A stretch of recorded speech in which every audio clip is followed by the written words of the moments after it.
And welcome to A Vaceran Dream. I am your host and dungeon master, Patrick Clayton. Good job. Thank you. What's going on? I booted you. Let's just... We're good. We're good. I'm your host and dungeon master, Patrick Clayton, and we'd like to welcome you to our episode 11. We'd like to, first and foremost, before we get started, we'd like to give a couple shout-outs to a few organizations, or a few sponsors. One would be Easy Roller Dice Company. I think you're forgetting something we talked about earlier. What? Oh no. I think you actually truly forgot, which is awesome. No, I didn't. I was waiting for you. Oh My god. I'm sorry, Am I I missed getting my arrested cue. finally? Oh no. Alright, so Oh man, look at there's that. been some misinformation put out lately, some mishaps, so we have cue cards for today's episode. Are you ready, sir? I'm ready. Wow. Hello and welcome to A Vaceran Dream. I am your host, Patrick Clayton. I am joined today by some of my best friends. But first, I'd like to make a couple of announcements. That was misspelled, I want to point out. Was it? Announcement's supposed to have 2 minutes. First, I'd like to thank our wonderful sponsor, Easy Roller Dice Company. They provide our dice trays and some dice to use on stream. Check them out at easyrollerdice.com. Again, that's easyrollerdice.com. One more time to let it really sink in. easyrollerdice.com. Hey. I love that guy. We'd also like to shout out to give a shout out to. I'm gonna figure it out. Sustainable Families Foundation.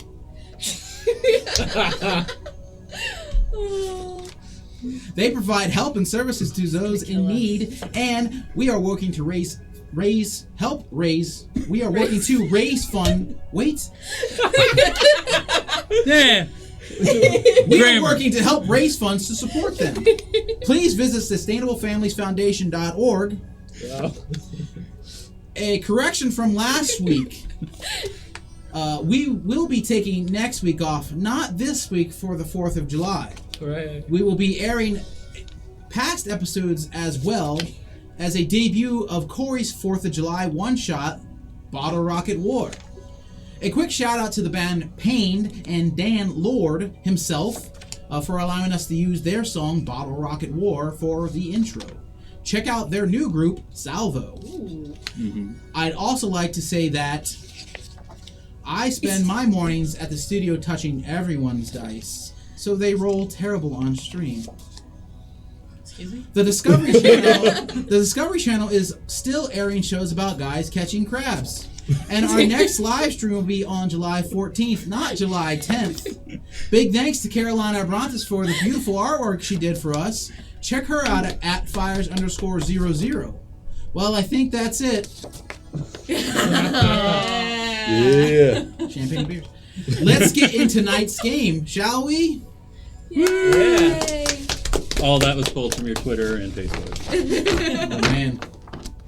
Those No are Siri. now No private. Siri. We apologize to the small tree that we killed to make this. Right. Actually, that's been sitting on my desk for like 8 years. There you Good go. card That stock. specifically. Yeah, So- it started off as regular printer paper and then hardened into cardstock. As specified earlier, yes, next week we will not be going live. We will be doing a marathon. We're going to have Saturday and Sunday. We'll have marathon sessions. You can catch up with us from our episodes 1 to 11. Also, July 4th, please feel free to stream in Bottle Rocket War. It was a great, fun experiment, to say the least. But yeah, I'm going to jump into the episode. Wow. So last week our party decided to investigate further into the city of Cariad after a brief encounter with a apothecary who had some secrets of her own. Secret team. As the party found themselves entering into different districts, 2 of the comrades, Roy Kotor and Unido, split from the party to go and delve into... Go ahead, keep going. I'm just a moron. Oh Oh no. Yeah. to delve into the to the market district, as Mr. Kotor was looking for some items for himself. Unido accompanying Mr. Couture because James wasn't here to helm his character, and it just seemed easier to run it that way, has accompanied Mr. Couture into the Market District. A few words were had, Mr. Couture and the party, Unido following along. We saw last week what the rest of the party got themselves into. Let's find out what Mr. Couture and Unido are doing. At this point, you have entered the wonderful Market District with the banners and flags that represent multicolors, and this is a very vibrant, multicultural district. There's a festival going on too, right? There is a festival of the Knights of Despair that is going on. It's within its 4th day. I'm going to go ahead and just go into a dark alley or something on the way and change into my Day of the Dead getup, the tuxedo. Use the lesser cloak of many changes, right? Is that what it is? So black tuxedo. Feel the fabric of it. It still feels like the worn out, crappy clothes that I normally wear. I feel my fabric too. So still wearing the suit that we wore to the Gala. gala. Yeah. Okay. You duck into the alley. What is your you're going into Black tuxedo and yeah. Okay. As you step out into this very vibrant district, where is it that you were going, gentlemen? Or gentleman, and whatever you are. Well, Unido, I need to find some bits and pieces to help make things to go boom. Do you have anything that's good? Do you have anything you want to go for? Clothing. All right. So I guess what we'll do, I know exactly where, was it the Kinky Tiara? The Angry Tiara is in the district that you had just left. Okay. Never mind. Is there any booth costume sellers around or anything like Roll me that? an investigation check, Mr. Unido. I get my D4, right? For a special event. Actually, yes. As to point out, yeah. there was a young woman on Twitter that, for her birthday wish, she wished for any and all D&D games to be granted a bit of inspiration. So our first rolls here are going to go out to Mini Potato. Mini Potato. At Mini Potato, to wish her a happy birthday. Thank you. We are all going to roll a D4 for our first rolls. So that bit of guidance goes out to her. I got a 4 on my D4. Nice. Yeah. So for a investigation, it's 11 total. 11 total. Peering through, you do see... Yeah, you would see, in this time, with the festival going on, there are multiple sellers, costumes and the like, as well as people selling less than, as you went to the Angry Tiara prior, they're selling clothing, but it's a little less lavish than that. But you do see several stalls. And when I suggest these stalls, they are, we'll say, numbering in the hundreds. Oh, man. It is a very large bazaar that is standing in front of you. Is any that are selling full costumes? Yeah, absolutely. So Mhm. I like to approach one of those stands. Okay. If basically pulling your arm All right. that way. Are you holding hands? That is adorable. I'm pulling his arm, but Sure. It's creepy. I'm worried about something sharp coming out of your arm the whole time. Yes. Just a man and his wooden doll. And we are in rare form to start today. wow. You know, So- my waifu. No.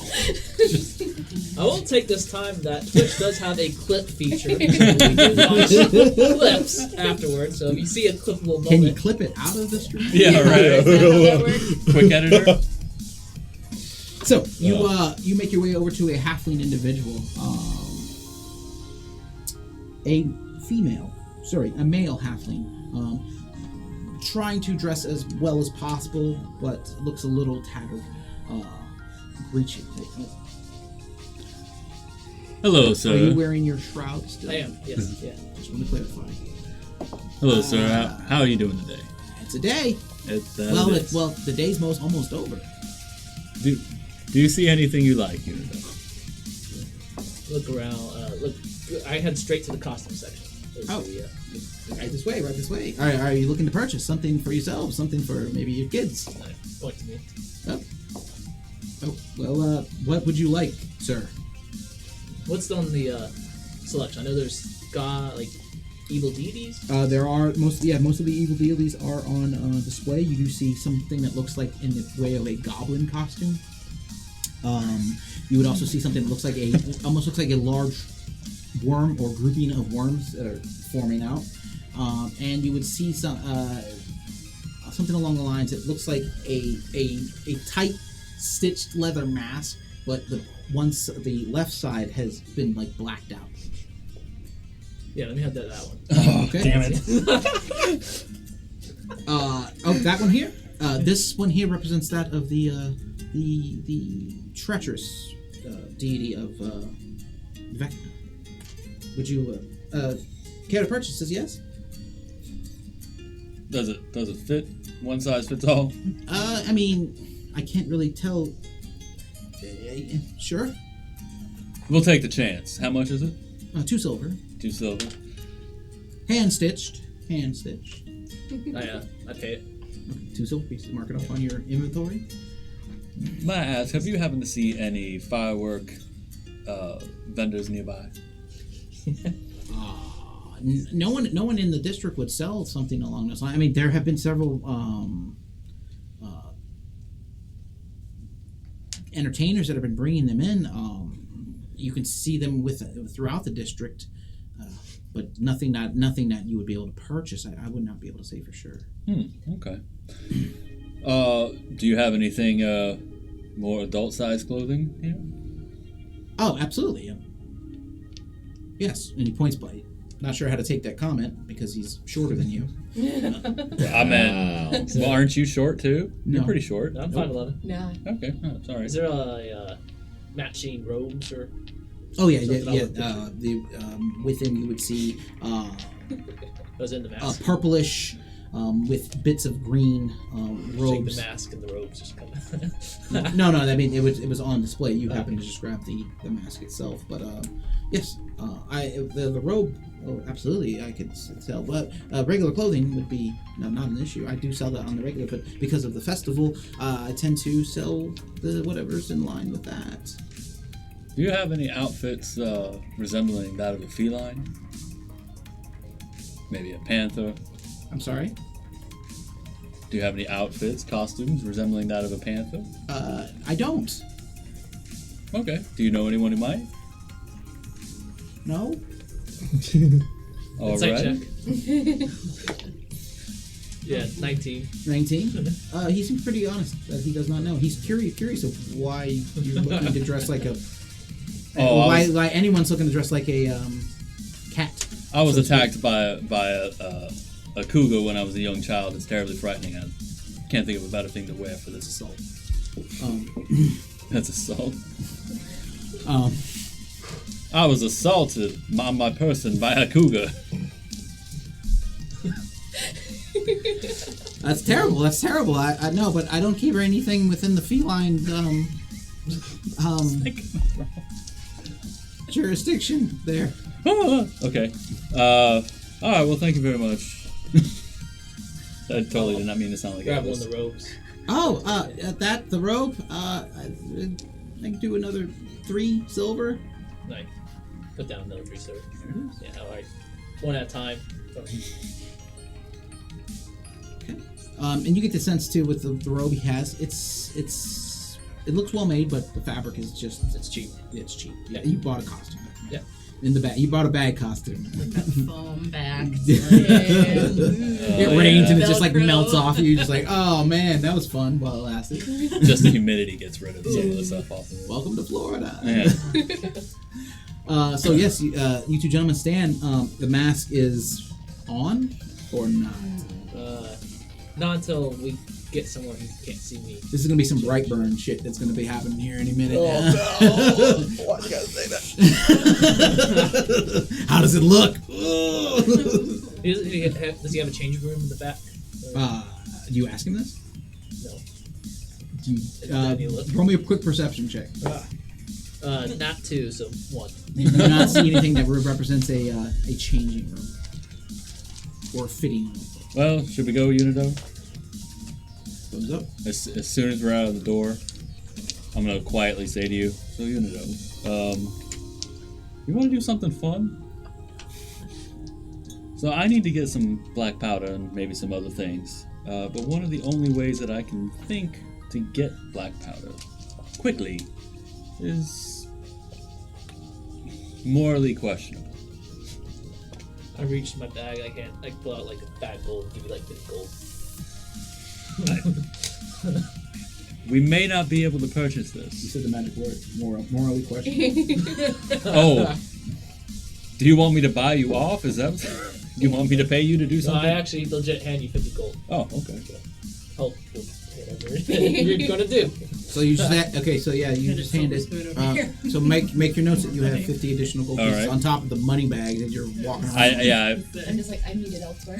I think there might be confusion. We could go ask to buy stuff, but it's more than likely they're going to say no. Or we could go take stuff.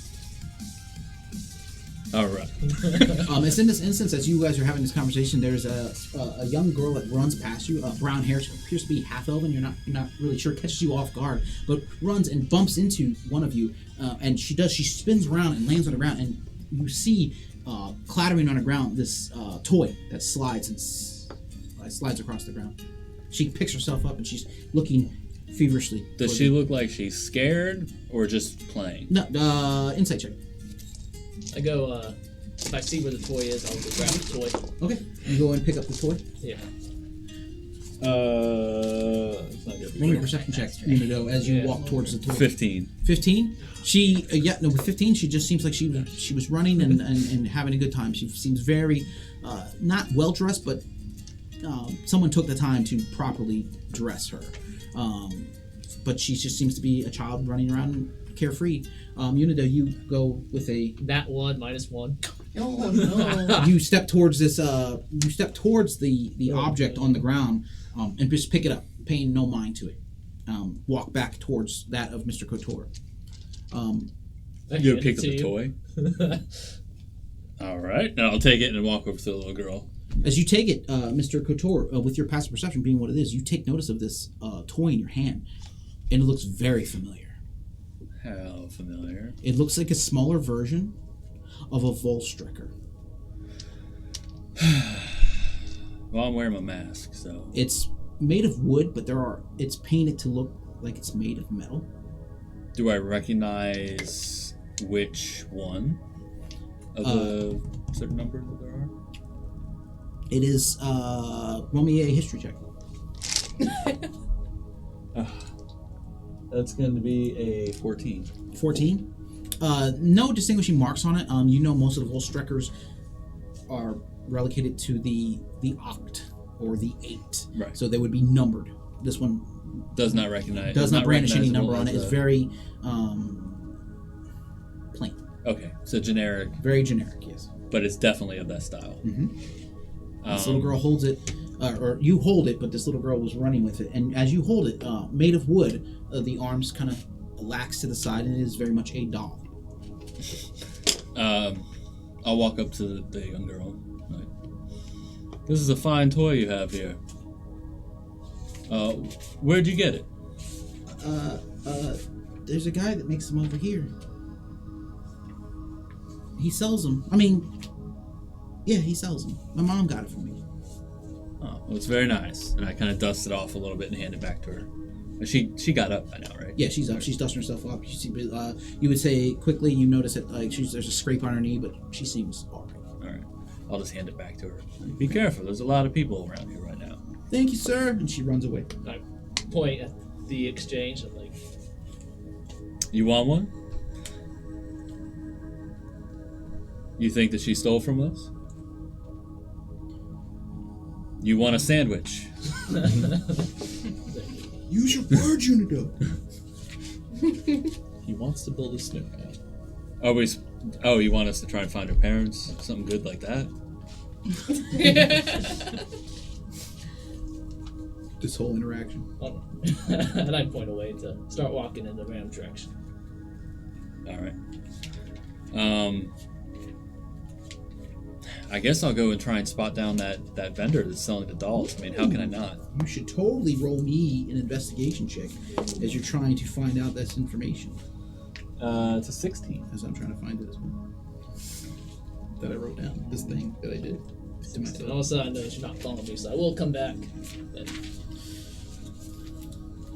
16? Yeah. As you begin to walk through, looking about, several people, not rudely, but pressing past you. It is a very active market right now. And as you tend to notice, it is probably the, let's say, mid-afternoon sun. You know, you probably have, with the winter months, the sun is due to set within the next 2 to 3 hours. But you move through the crowd and you begin to look, and with your 16, you spot out of the corner of your eye, you do see stacked up a bunch of these dolls that seem to be stacked at a vendor. But what catches you is when you see it, that you remember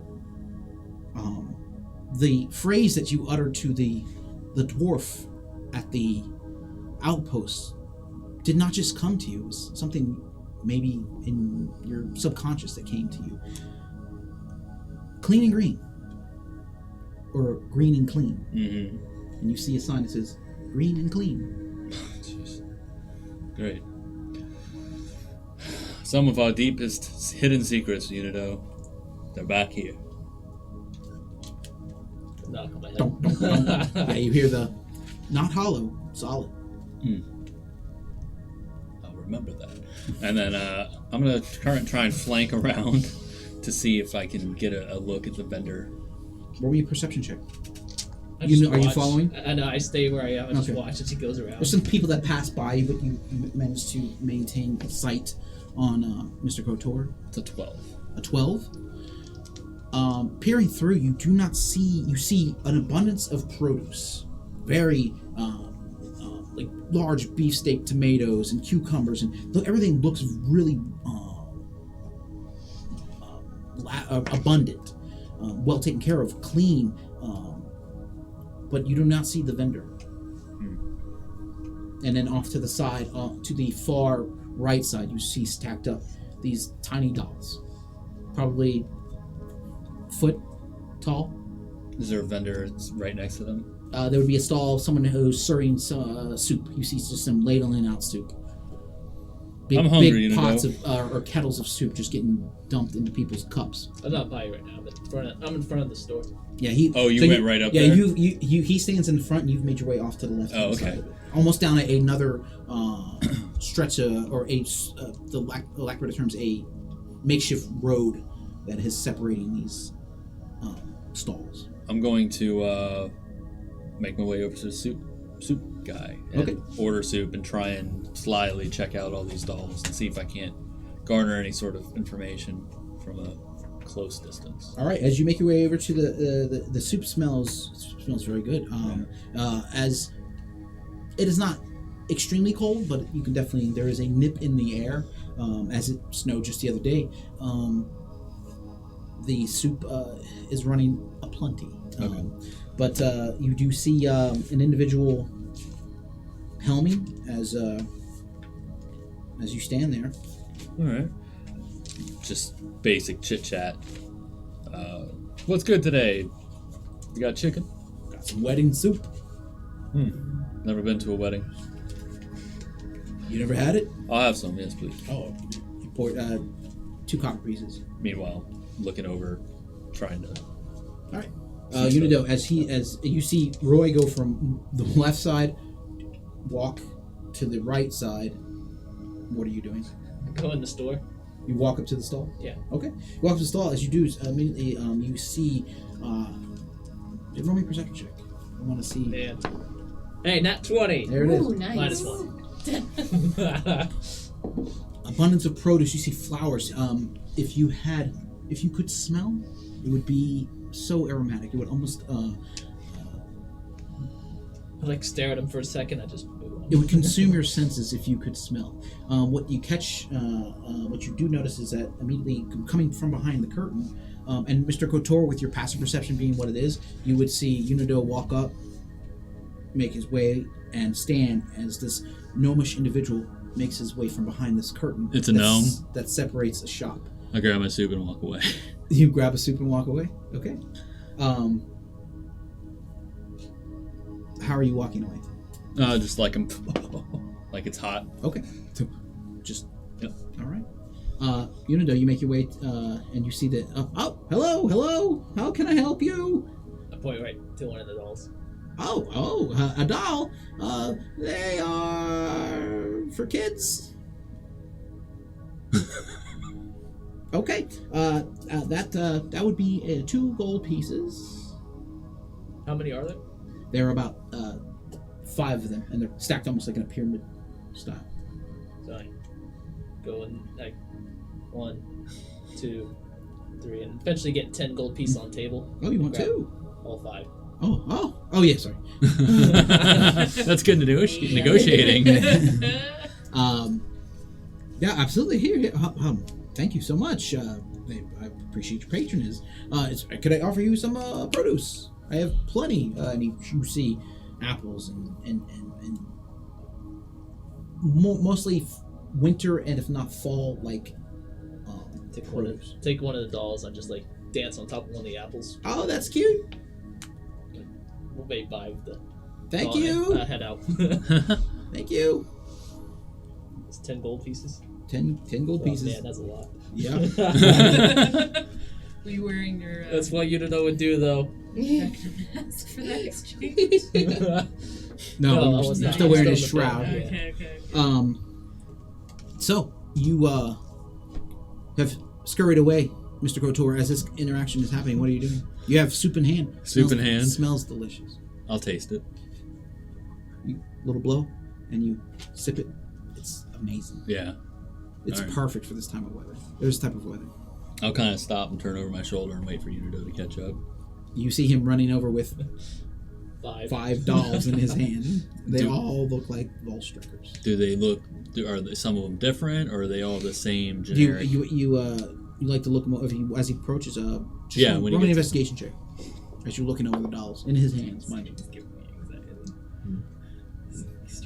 12. I'm waiting for like the dolls to be like.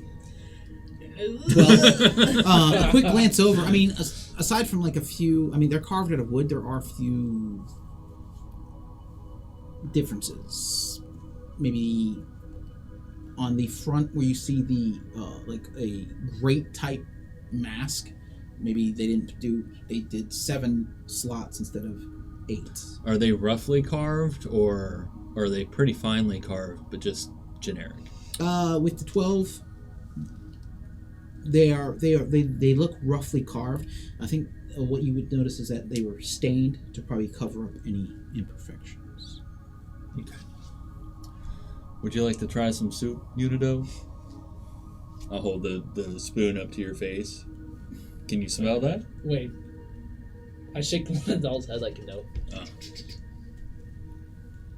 It's good.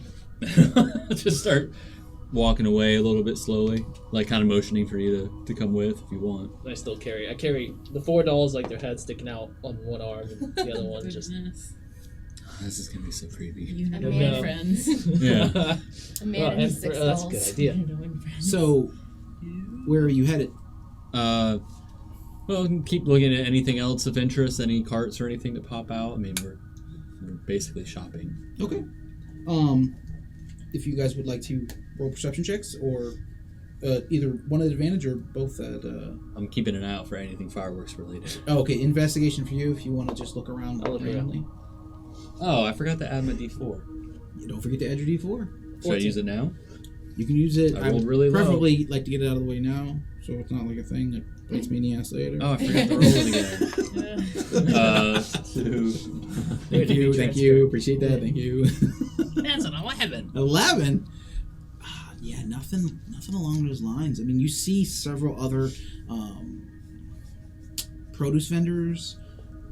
You see someone selling it appears to be like carved stone or quartz that or geodes and things of that nature that do catch your eye. Some of a glint, sparkle, perception. 14. Specifically, since he said explosion stuff, I want to see if anything's exploding. As you're looking through, trying to find specifically something related to what you're specifically looking for. Unido stops. You stop because you see. All the dolls head turn. No, you see lights. You see a crowd kind of gathering around this. You see a crowd gathering around an individual, and as you, with your 14, you take notice. This individual does not appear to be made of flesh and bone. It appears to be made of almost pure light. And they stand in the center now. These people are just cheering.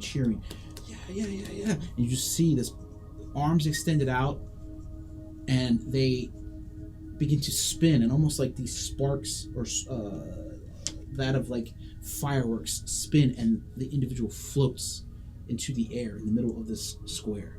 And everyone just cheers and cheers and cheers. Yeah, I would have got your attention to point you to that too, with the poking one of the dolls or something. Oh, okay. Yeah, you immediately as he gets your attention, you look over and you see this individual. You cannot make out any qualities, whether it's male or female, but you just see this beaming individual humanoid body made of pure light move up, spin, and sparks just rain down from it. As the sparks rain down, they appear to drop in a circle, and as they do, you see in a swirl these fireworks that spin and follow them up. Excuse me. Okay. That's pretty crazy.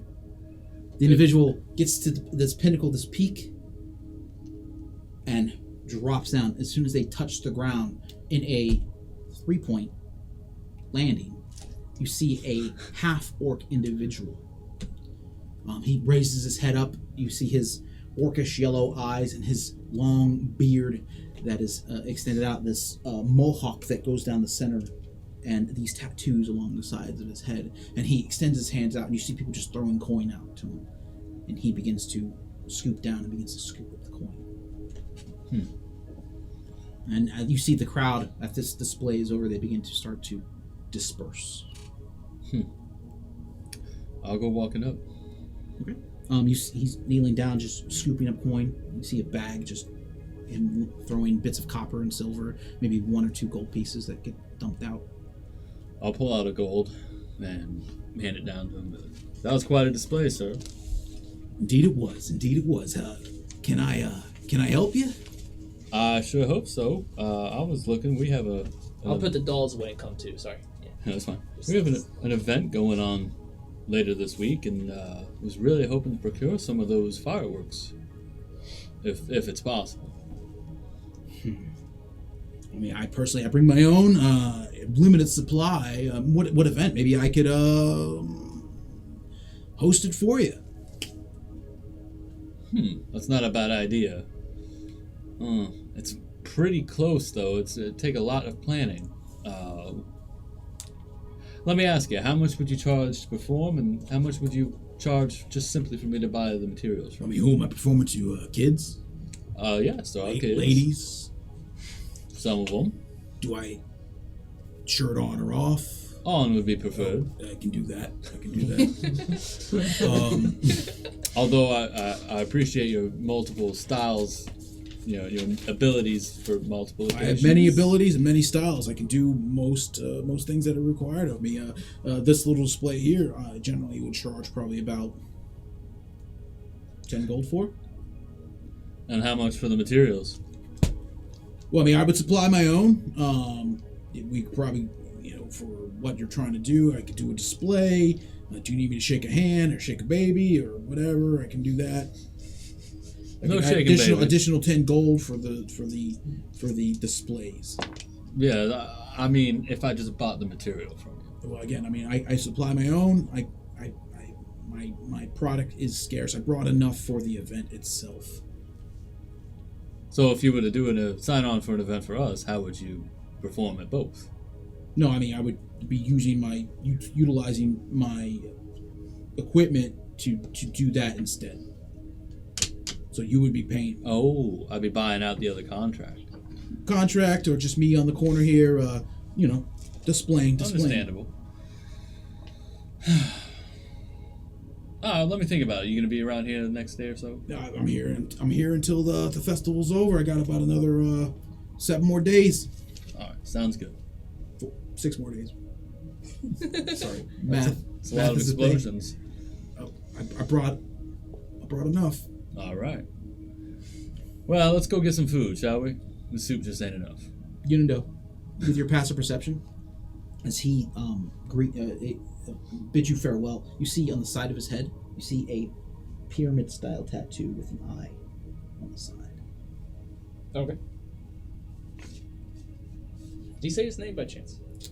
He did not. You guys did not ask. Okay. I can't say. I can't ask.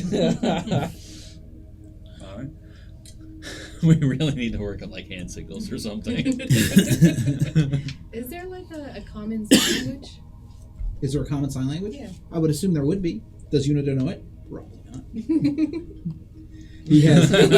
Unido is developing his own source, or his own sign language currently. Well,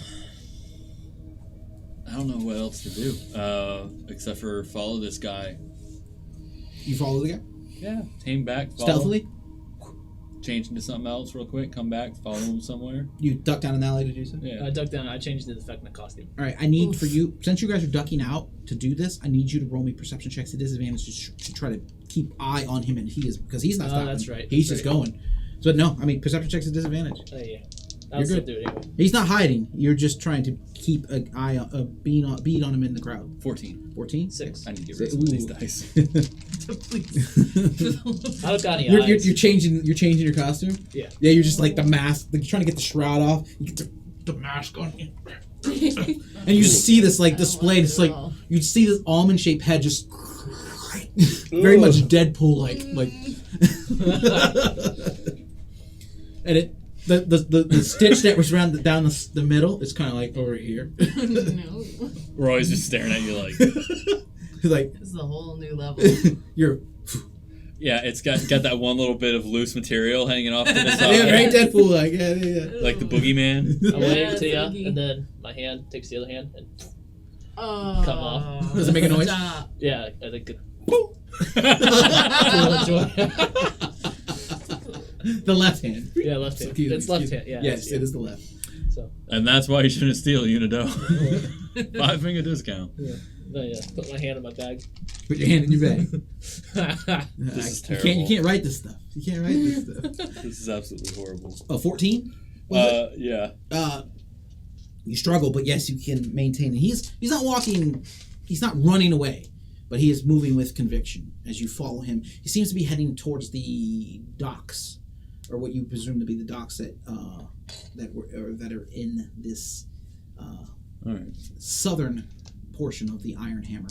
I'd like to be somewhat stealthy at this point. Okay, stealth checks. Are you stealthing? Yeah, if he starts stealthing. Yeah. Hey, where'd he go? Where'd he go? Stealth is an 18. 6. 6. Okay. He was just there. Where'd he go? Yeah, just yelling out, did you see him? Did you see him? And you just, instinctually hold up your hand as you realize that Roy is talking way too loud. But I point. Oh, James. great prop work. I James. love it. This is getting so bad. That is great. It hurts. Points in the vicinity of where when he was last spotted, but you would see as you were following him, trying to stealth, you bump into a few people like, hey, what the fuck? But you see this individual. He pops back for a second as he does here, but he loses whatever in the crowd of people. Okay. You see him enter a multicolored style tent. You say we'll say reds, oranges, and yellows. Okay. Do you want to wait a little while, or do you just want to go to it?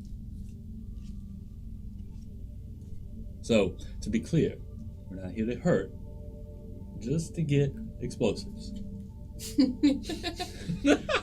So the KGB. Nobody. Take my hand. I would tap where my head normally is, and You see my bag shuffle a little bit. What? What? So I'm like looking at the tent.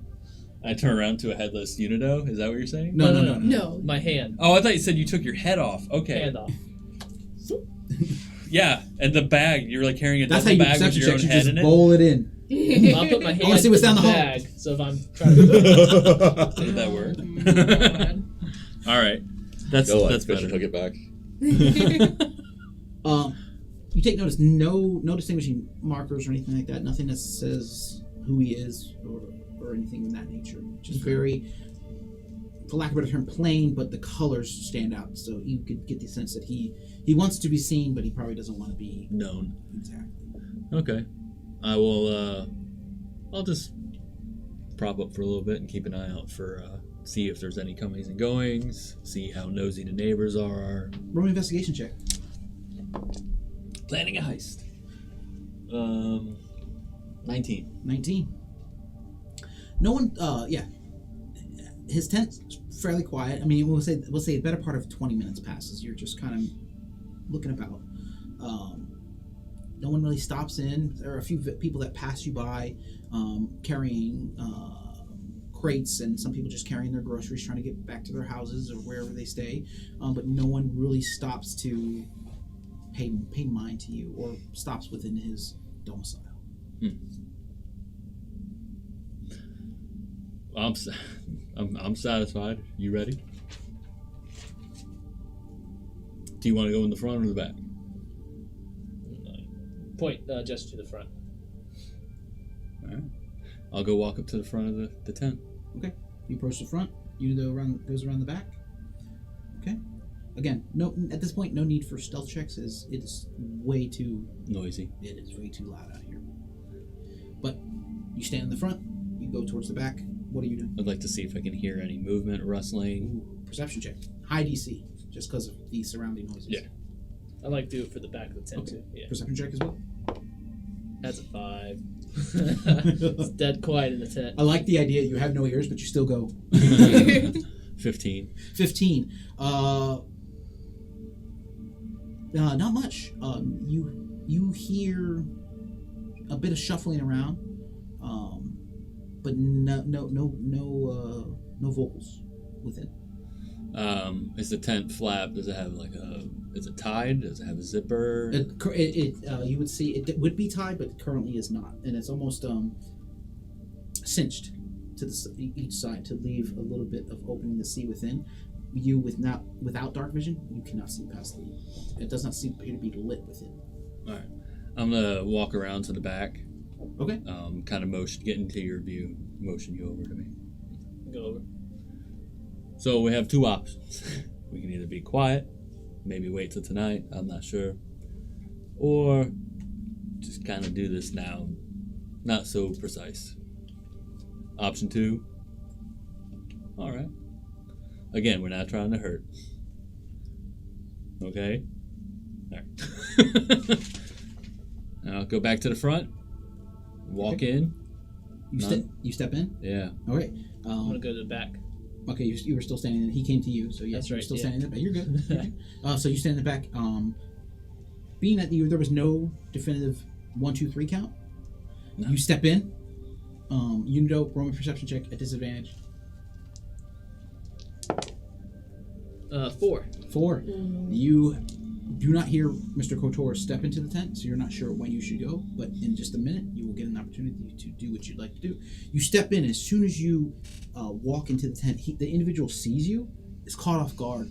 You see off the side of his tattoo on the side of his head, you see a blip of purplish energy, and you see his skin harden up as he has almost created a hide of some sort over him, and he puts up his fist and he says, Can I help you? Yeah, we spoke earlier. Yeah, we did. Yeah, I just wanted to offer another offer, and I pull out the bag of 50 gold. Ching, ching, ching, ching, ching. I'd like to buy all of your supplies, and then you can enjoy the rest of the festival on your own.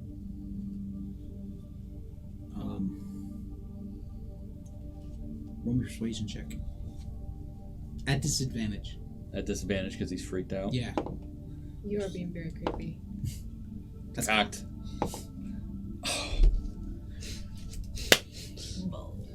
What'd you roll there, Corey? A natural 20 and a perception or persuasion? C. 14. 14. Not bad. Oh, that's not bad. Yeah. Natural 11. There was a very That's hurt. dramatic reaction to it. Well, because the 14. natural 20 Yeah, in is the face of a gone. nat 20. Magic. Oh man. I mean, if I give you all my supplies, I mean, you know what, 50 gold is a lot of money, but you kind of killing me in this week, you know. I mean, I can make probably double that in what 6 more days. That sounds like you could possibly make that. I mean, I get it. There's sure money right there in your hand. I'm not an idiot, you know. But you know. How about this? A wager. If I win, we'll play a game of cards, perhaps. If I win, 25 gold. If you win, 100 gold.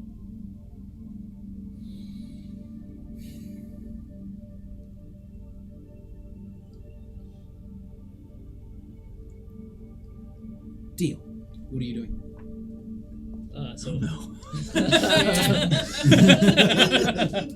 I do want to summon a bit of my arm turns almost like into a dagger, almost shape of the rapier, just enough in order to where I just create just a tiny hole in the tent. Okay. Roll me a sleight of hand check to roll me a stealth check as you're puncturing this hole into the tent. 14. Okay. Yes, he's focused on you see this tiny, we'll say quarter-sized hole in the tent. Put up the mask of like no eye, and then I switch it to the one with the probably giant one that's eye. not blacked out. Yeah. Yeah. Okay, gotcha. And so you leather mask peeking in. You see inside, and you see 2 individuals having this conversation. You catch the tail end of the conversation. You hear deal. All right, then. Cards it is. I'm trying to find my thing on being a gambler, and I can't find the sheet. I'm a gambling man. Do you have that in hand? Hold on 1 second. I got your stuff here. Thank you, sir. Thank you, sir. Roy just went full Clint Eastwood and was like, "You feeling lucky, punk?" I thought about doing it that way, but once he has some magical thing going on, I don't like to draw guns on people like that. He's like, it's like see enough bullets reflect off windows. Yeah. For the week. I've seen some shit in the last week. You have advantage on charisma, deception checks to bluff, and persuasion checks to convince others to join you for a game. Oh, I could have rolled it. Whatever. So, are you familiar with, was it 864 or whatever? Oh yeah. Yeah, I played that once or twice. Will that work for you? It definitely works. This is your deck? We could. Can I see your deck? I mean, not that I don't trust you. Not that I don't trust you. Lock it up. Not that I don't trust you, but I'd like to see what I'm getting myself into. That's fine. Please don't say it like that anymore. Okay, he looks through. We'll say you see his hands move rather quickly and shuffles the cards, and you get the sense that he's played once or twice. Okay. I figured he's He a traveler. fans him out, He's a showman. moves him back in, cuts him with one hand, Ooh. hands him back to you. That'll be fine. Showman to the last. I might actually want to just stay and play cards with you after this. Nothing. During that exchange, I'm peering through. I see that he's kind of being engaged in conversation with Yes, Roy. absolutely. Do that. Yes. So, and is it like one? It is one room. So like if Yeah, it's a simple tent. You would see as you peer in, you would see off to the as you're looking to the back, off to the right hand side. There's a simple cot. Off to the left hand side appears to be you would see his supplies covered up with some sort of like a burlap sack or some sort of canvas, and then you see like a small like desk of his you would see a quill and things of that nature. A few books that are just laid there. He has definitely made this his home for the next 10 days or so. Is this back to me? With Roy approaching in, his back is to you. Okay. I'm switching to my pneumatic step psychic ability, and I am going to, through the hole I see where this the burlap sack is, where I'm going to assume where possibly supplies would be. I would like to use the pneumatic step ability called there and back again. So I want to teleport in, and I have 6 seconds to do an action. It's a bonus action, teleport. 6 seconds to do an action, and at the end of the 6 seconds I go back. Okay, so you're holding it. You're holding this action and do so. I'm gonna do it right now. Okay.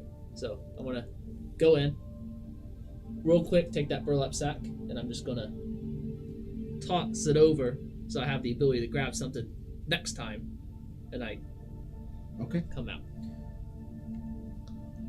You vamp in. Do I see this? Yeah, absolutely. I mean, he's plain as day. I'll do my best not to react. Roll me a stealth check. Yeah. 22. Good lord. You bamf in, grab something. No. I just. Oh, You said it was under a burlap sack. Yes, you do see it. So I need to move the sack. That's all I'm going to test right now for Okay. 6 seconds. Yeah. So you're behind him, and you see this instance. You see Unido's hand. Look up, and you see crates marked explosive. The gears are turning in Roy's head. I need you to roll me a deception check. This is not an advantage because you are. Is it deception or bluff? This is not Pathfinder. It's not 3.5. Get it out of here. Well, I get I get advantage on bluffing. That's what I was asking. This has nothing to do related to your card game. Cocked. That's good. Deception. Mm-hmm. That's going to be a 22, sir. 22. 19 You plus 3. maintain focus on the individual. No smirk. No nothing. You see Unido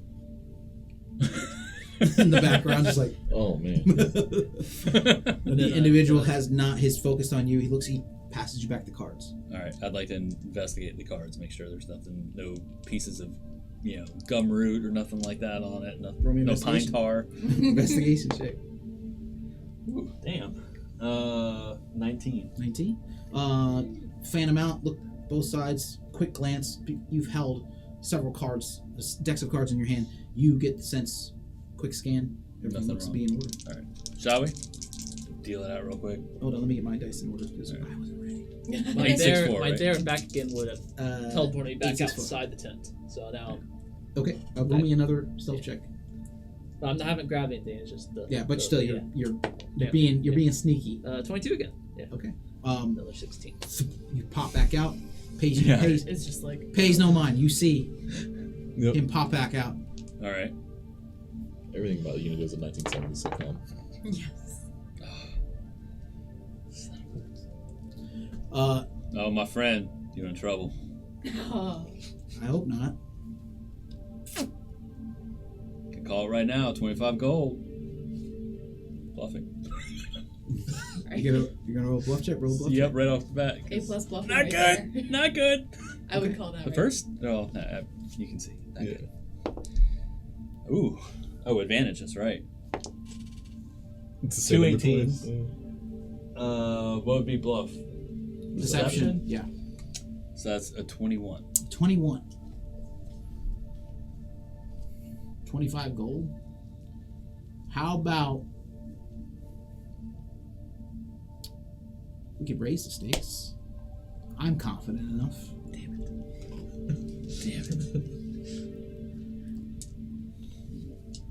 What do you have in mind? What was your original Get offer? back in. 25 if I win, 100 if if I lose.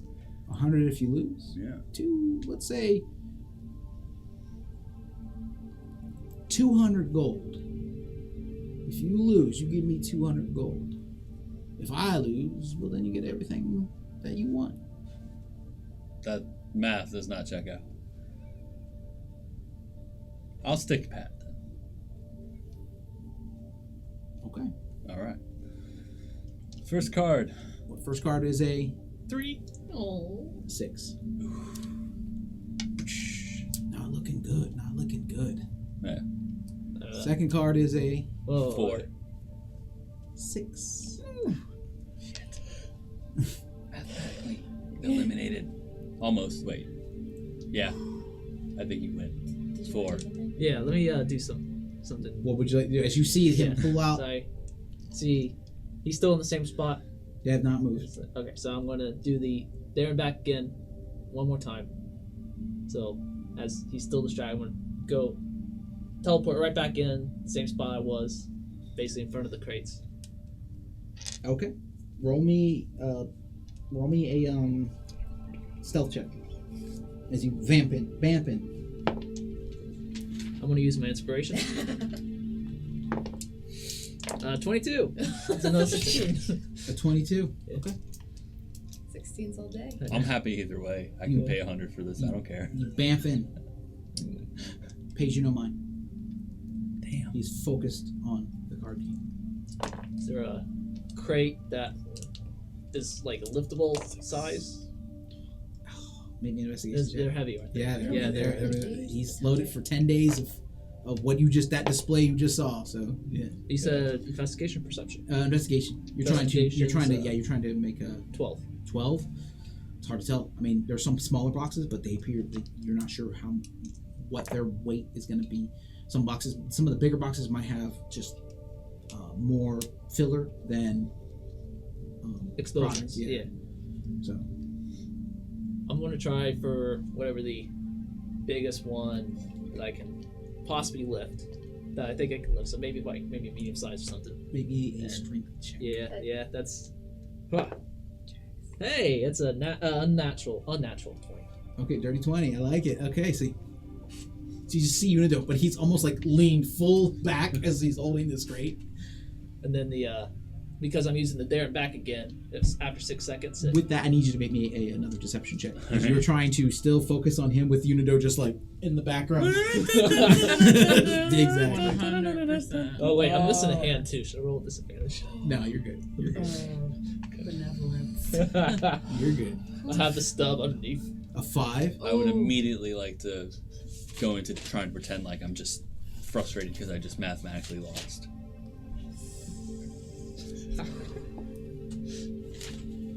What's the problem? Well, you got me. All right. All you have to do is roll a 1. I rolled a 4. There you go. I'll take that 25 gold. You never said you wanted to take the bet.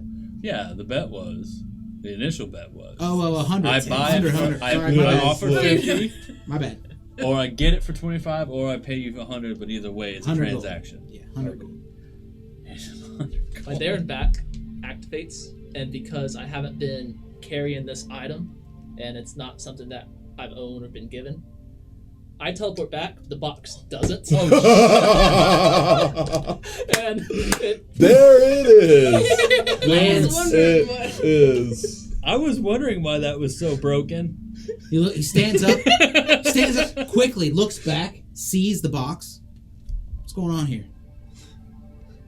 I don't know. Why did your boxes fall over? Gold. 100 gold. Now get out. Explosives, please. A deal's a deal. You don't want word spread around that you went back on a gamble, do you? Turns around, goes to the box that's on the ground now. You should really learn how to stack that stuff better. That's dangerous. You could break a foot. Crowbar, pops it open. He gives you, we'll say the equivalent of 100 gold worth of fireworks. All right. How big, judging wise? Like I quickly just want to discern how much I could get yield out of this to make bullets. Roll me a base intelligence check. I teleport on the outside of the tent, and I'm like, Gracious. 15. 15. Straight intelligence. Yeah, I mean, this could probably last you for, say, better part of 2 10 days. As far at my rate of fire, so like 100 rounds. the way we've been dealing lately. Yeah. Like it moved. All right, cool. It's a window. Pretty good at cards, sir. Pretty good at a lot of things. I have another proposition for you. You Back in. getting on my nerves, but yeah, what's going on? Would you like to work a table together?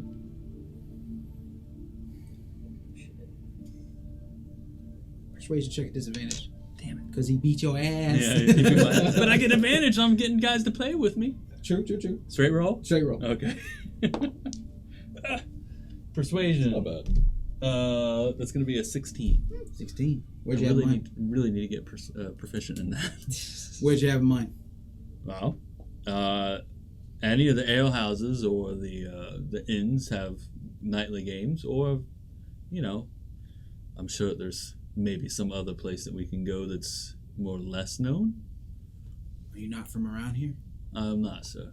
I got a place in mind.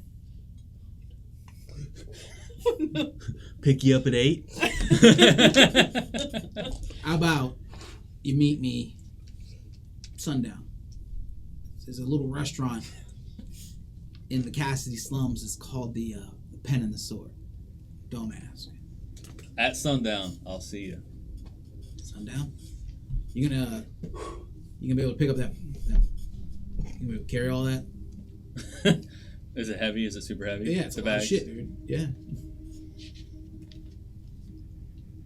Yeah, if you don't mind, give me a hand. Oh, I wasn't offering. I'm gonna poke my head out the tent. Any like brooms or anything like that laying around there? Piece of wood.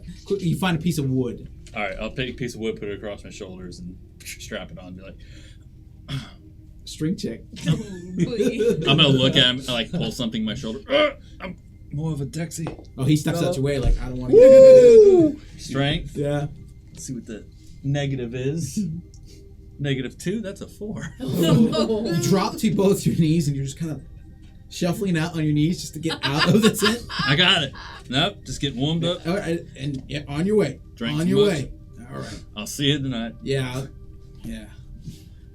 Wow, I've been watching all this too. Yeah. Like just go around and meet him at the out. Where are you? Where are You're you way headed? stronger than me. That's Just the so sad we're part. clear, you're carrying I'm at 12. quite a bit of explosive components with you. Where are you going? I'm going out of town as far as I can, close to the wall. You're heading out. No, out, not out. Like away from anyone smoking, torches, campfires, smoldering, Like iron camping forges. Are you a company? Yeah, I come to. Okay. Roll me an investigation check. Yeah, by yourself because he's not asking. He can't ask. You're trying to find a place that might come close to these. Goodness. Descriptions, yeah. Investigation? Yeah, 12. 12s. Best thing that you can ask is people see you struggling. They're like, "Are you okay, son? Do you need some help?" I'm walking right next to you. I have a hell. I'm just watching. That's a lot. And you seem like you seem exhausted. It's I'm paying off a debt. Yeah, one of the gardens. I mean, they're not really well lit, like with torchlight. And as the sun sets, more people tend not to be around there. So the garden, any one of the gardens, Okay. Yeah, I'll start making my way over there. shuffling along. Wish Pippa was here. Meanwhile, we'll say as this is happening, Pippa looks like whoosh, whoosh, just knuckle sandwich. Cutscene. I love it. Speaking of which, Yeah. let's go back to Oh no. I don't think I'm emotionally ready for this. this crew. Last time on Dungeon Dragons. Yeah. Yeah. You guys, Pippa look just picking herself up off the ground, looking at the her opponent laying there. They rush over to the individual and they immediately start administering some sort of first aid to them. Yeah, simple. Seems very simple. You see a spell cast, but Pippa look, pick yourself up. Pop my knee back in place. Yes, that was a good. Oh yeah, I totally kicked the knee out. I was like, I took advantage of that. Yeah. Roll me a con check. Yeah. Using that Using my- D4? yeah. First roll. From like Cool. It's me. From like 7 that. minus 2 is 5 plus 1 is 6, so 9. 9. You definitely it pops in. You definitely let out a ha ha. Row, or what was the Oh, you don't no. remember. it was like Borg. Borg. Yeah. Borg. Yeah. Eric's, Velafera, and Marceline, you all take notice as Pipaloop pops her knee back in place. Which she doesn't yell or exclaim very often, so that's like hurt. Next to you, you just hear this. Oh, I love it! I love it. Well, it looks like you got what you came for. This time. Borg starts dry eating Oh, from the side of the thing. just see Lovejoy just kind of like 2 steps, side steps away from you. So he motions over to Marceline. I believe that you are going home with them. I don't want to go. They don't understand. I don't get a say. You don't get a say in this, Marceline.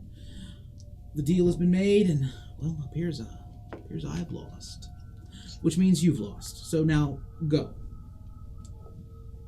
We just have a few things we want to discuss with you. That's all. You're your own person. We're not going to detain you in any way.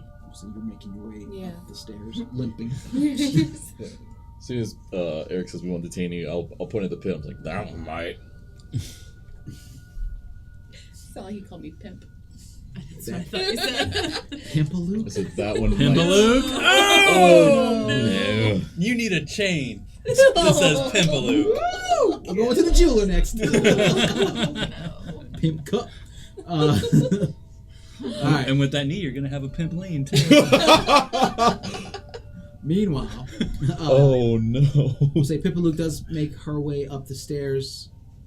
Marceline, she gets you get this look from Lovejoy that just moves over to her, and she immediately stands up straight, walks over to and grabs her things, and walks back to where you guys are. Well, seems everything is in order. Anything else that I can give you today? We are done here, I believe, and I walk over and grab my quarterstaff back from the round. If you ever want to come back and fight in the pit, you're more than welcome. I'd be very happy if I never returned to this place again.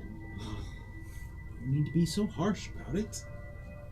I take a gold and I place it on the table and I said, thanks for the drink. Oh, the drinks? And he flicks the coin off. We're on me. Oh. By the way, and he points to Velith, if you find yourself back this way, I would not have a problem with that. How did she react to that? No. She, with disgust, he is human. Whoa. Whoa. She doesn't Good to say this know. out loud, Yeah. but you just get this, like, he is below her. Yeah. Yep. Alright, I will gesture to the door. As you do, Velifair is like kind of leading ushering you guys out. Yeah. I want to take one last quick look around the room. Is there anything interesting in there, like out of the ordinary that is not so Cariad-ish? Perception check. With that sweet D4. Perception Yeah. check with that D4. Happy birthday. Perception -1, so 11. 11. Nothing really. I mean, once this pit fight has been completed, the two bodies are you make your way out. The other one is ushered to some sort of first aid. The crowd goes right back into it. Lovejoy, watching you. Yeah, exactly. Just madness. Nothing catches your eye. Lovejoy makes his way back over to his table, sits, and as you leave, we'll say with you looking about, just watches as you all leave. I'm taking up the rear. So you begin your ascent out of the Pen and the Sword. the two double doors are pushed open, and you are out back in the main street. This time, as you exit, you get an idea that the sun is beginning to set. Yeah, so like roughly what time is that? We'll say about 5-6 o'clock. Okay. It is winter, so the sun is beginning to set early. As we go out, I just take a deep breath of relatively fresh air compared to where we've been, and take the headphones, earmuffs down. She got Take her your beat. beats She got off. her beats. It's a good fight. The beeves. Her Beeves headphones. Yeah. Instead of Beats by Dre, it's Beeves by Pipaloo. Beef by Pip. Like it. We're trademarking that. Yeah. Anyway, so you step out back into the alley where you were. Not crazy. The last one to exit, who was Velifair, would have been first to exit. Anybody? Somewhere in the middle. Okay, so you make your way out and you stand in this alleyway. Actually, as I leave, I want to leave behind Marceline. Does she like realize that this is me, or does she just like see some like weird half? She gets she is not paying much mind to you. She kind of gets the idea you might be it, but she's not like, that's it. You look at her face, she's pissed. She's mad as fuck right now. Like yeah. And she as soon as you get out to the alley, she's like, well, let's go, and starts to stomp almost in a tantrum style towards the main street, just out of the side, on the side of where the pen and the sword. Marceline, do not continue to act like a child. That's way you're treating me right now. That's how you're acting. Nope. I'm acting like someone who apparently you don't think can make decisions for themselves. Clearly not. I was where I wanted to be. And all of you came and got me. Did Dovar put you up to this? Eric's was concerned. Called out. Wow. And we found you in that place acting like that with those criminals? Acting like what? With what criminals? Those were my friends. They looked out for me when no one else did. At what cost? We've already heard what Eric's had to pay, which we will talk about. Yeah. Easy. Going down. I've not been with this group very long, but you were gone for an extended period of time, and we had been together for an extended period of time. So it felt as if there was something amiss. I'll admit that I'm familiar with this group of friends you have. You know the Fangs? I've had dealings.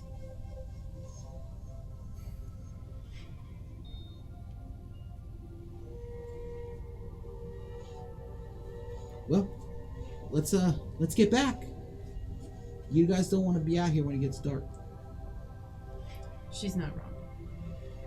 And I turned her. I want to give one last look around, pulling out my eyeglass, and just see if there's anyone's attention on us or anyone might want to follow us. Okay, perception check. And at advantage, but your minus whatever. Yeah. Okay, cool. It's gonna be 18. 18.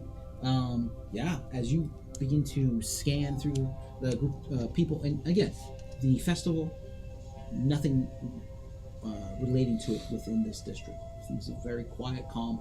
There is foot traffic, people heading back to their homes. What you do notice is you see on the southern side, you see 8 individuals standing. Adults or children? Adults. Well, there are a few gnomish individuals, halflings. You see a tall, slender figure. Can't really discern what race. They appear to be wearing red robes. You know exactly who they are. You know that these are the Badger Syndicate. And they stand there and they watch and they wait for you guys to get to the center of this courtyard area. I do want to put myself between them and the party. However, they're watching us. You see some of them begin to call out to Marceline. Marceline! Oh boy. The Badger Syndicate? Just real quick, as we're moving, like Rao wants to memorize the alleyways, how to get there, and everything like that. Okay, roll me. Can I do something with my cartographer's tool or something like that? You're gonna pull out the old. No, but like You're gonna whip out the old. I'm saying, like, because I have somewhat of the experience trying to memorize pathways and things like that. I will say. I'll let you roll at advantage. It's gonna be a high DC because you're not. You don't. This ain't you. This ain't your place. Okay. At advantage? Yes. Natural 20. There it is. All right. Yeah. You quickly scan about, and there are, whereas you did not take notice of originally, there are several alleys and little pockets that just lead to. You have no idea. Some just seem to be in between buildings. Some others just seem to be where someone took the opportunity to just bust down a section of wall and create their own section to kind of squirm their way through. It's a rough place. It's fun times. Nodding my head to the ones that called Marceline's name, I'll ask her, more of your friends? No friends of mine. No friends. You see her head lower down. She almost puts her hood up. Can I put myself in between her and the people who are calling out? Okay. Yeah, I mean, easily enough. They are probably about 40 to 50 feet away from you. They stand, and they have not exited their, we'll say, their district, their section of town. Are they just having fun, or are they, like, aggressive at all? We'll say certain, some begin to make lewd gestures in her way, essentially the equivalent of, like, biting their thumb or some of these and stuff like that. They know who she is and who she aligns herself with. So they are very much posturing. Okay. And they begin to start howling, and you see some of them carrying like batons and start smacking the ground as to like agitate and or scare whomever she is with. So what is the Warriors? Yes. Okay. Well, they're not the Warriors. You get the idea that maybe the Greyfangs are the Warriors and they are the others. Okay. Oh, I only know the Warriors in that reference. I didn't know there. We'll watch it. We'll get there. We'll get there. That's an old movie, man. I'm surprised any of you have seen it. I'm surprised any of you have seen it. Really, it's Bottle Fingers. Everybody, yes, Last Bottle Fingers. Yes. Yeah. Anyway, yeah. Are you guys walking? I will Ignore them. Yeah, Mind your own I'll continue business. walking. Let's keep going. You begin to head head east towards out of the Cassidy slums. As you do, they shift and they begin to position themselves in front of your exit out of town. What's the Where are we going? Where are we going? We are leaving. You will let us pass. Oh, who are you? Rao. Oh, no, not Rao. Eric's, you see this one individual that's moving over, stands taller than the rest, and they just seem to be walking very funny as they are struggling to kind of maintain their form. All you see is this bit of fabric and a small head, and they're just kind of this thing is just kind of moving over. Yeah. Towards you. Can I actually begin to cast prestidigitation and then try to create the smell of, like, remember when Red Tide was here, like the rotting fish smell? Okay. Yeah, I just want to make that smell around them. Okay, the smell around them? Yeah. Okay. This bit of a Vaceran dream brought to you by the Florida Tourism Board. Bird. Yeah, just like Bird. I want to be the Florida Tourism Bard. Yeah. Just rotting fish is just the smell that sucks. Okay. I want to create an alley where like they start to spread away from that smell. Fact of the matter is that most of this area already smells like What? Okay. They begin to look at you, and you see this one just struggling to move over towards you. It's a very tall individual, and it appears to be wearing this heavy bit of fabric that goes all the way down to the floor. It stands about 6 foot tall, but behind that, you see another individual make their way out. This male figure, this long black hair, almost down to his knees, wears these robes of red. Where are we going? Sensing that we might not be done with the physical interactions, I'm just gonna grip my quarry staff closer and like give an intimidating look, and cast heroism on myself.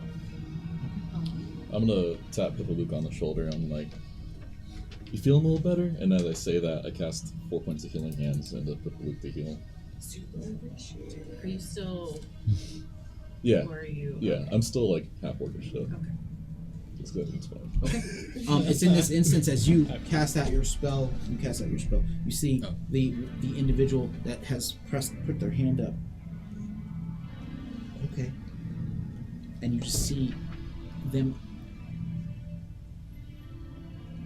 explode with vibrant light as they begin to suck all of the light from outside with it.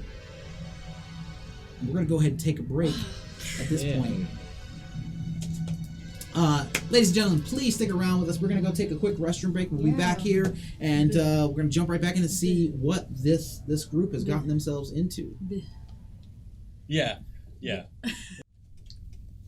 And welcome back. We are going to jump right back into the game here as we are trying to end a little earlier tonight. We will be back on live here at 8 p.m. running our special one-shot game in celebration of the new season of Stranger Things that's coming out, season 3. So please, if you can, check us out. 8 o'clock. We are going to be running our D&D one-shot campaign in the realm of a Stranger Things. Yeah. Hawkins, North Dakota. What's it? Indiana. Hawkins, Indiana. Hawkins, Indiana. But yes, the party finding themselves now with Hawkins, a USA. rival group, rival gang to that of the Grey Fangs. They are trying to exit the city and unable to do so. With the casting of a bit of magic from your healing hands from Rao, you 10 HP. temp HP went up, and you currently see the individual white-skinned, long black hair holds up their hands and smiles to you.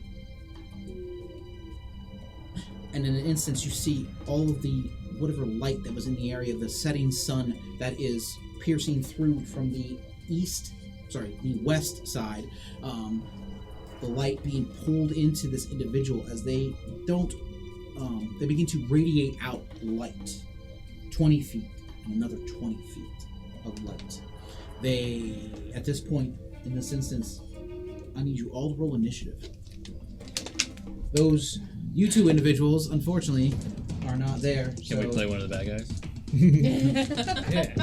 I thought you already were. What? Excuse me? Please elaborate. We Stop. did not steal explosives. Yeah, stop metagaming, Pat. It's so hard you tried. Eric, what do you got? 21. I would have gotten away with it too if it wasn't for those pesky rules. Pibble, what do you got? 7. Rao, what do you got? 12. Nice. I am concentrating, by the way. Concentrating. Hero, whatever. Yep, heroism. Heroism is up.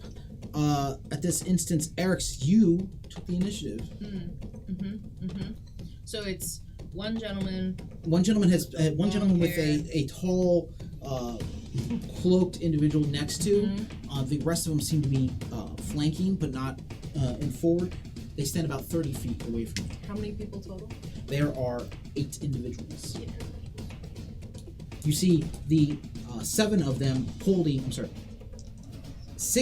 holding like batons in their hands, whereas the taller individual holds no weapons, just kind of lumbers back and forth, struggling to keep itself right. And then the one individual just holds up his hand, and you just see all this light being drenched in light.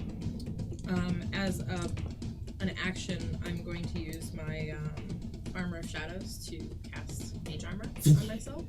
So, like, all the feathers come up and the purple kind of blue aura swirls around him, and then he holds his hand out, and just I can speak as like a free action, right? Yes. This is none of your business. We're just trying to leave. Let us pass. You would be trespassing upon the Fang's territory if you would engage with us. Roll me intimidation check.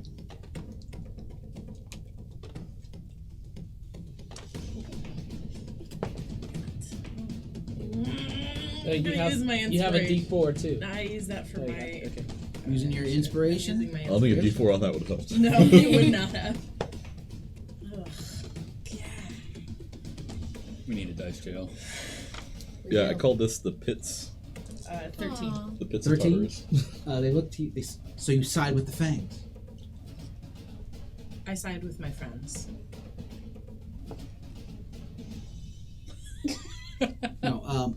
Paying notice to Marceline, who's standing next to. Yeah. Okay. I forgot to roll initiative for Marceline. My bad. In case she does want to defend you. Just say I'll leave that joke That alone. face, though.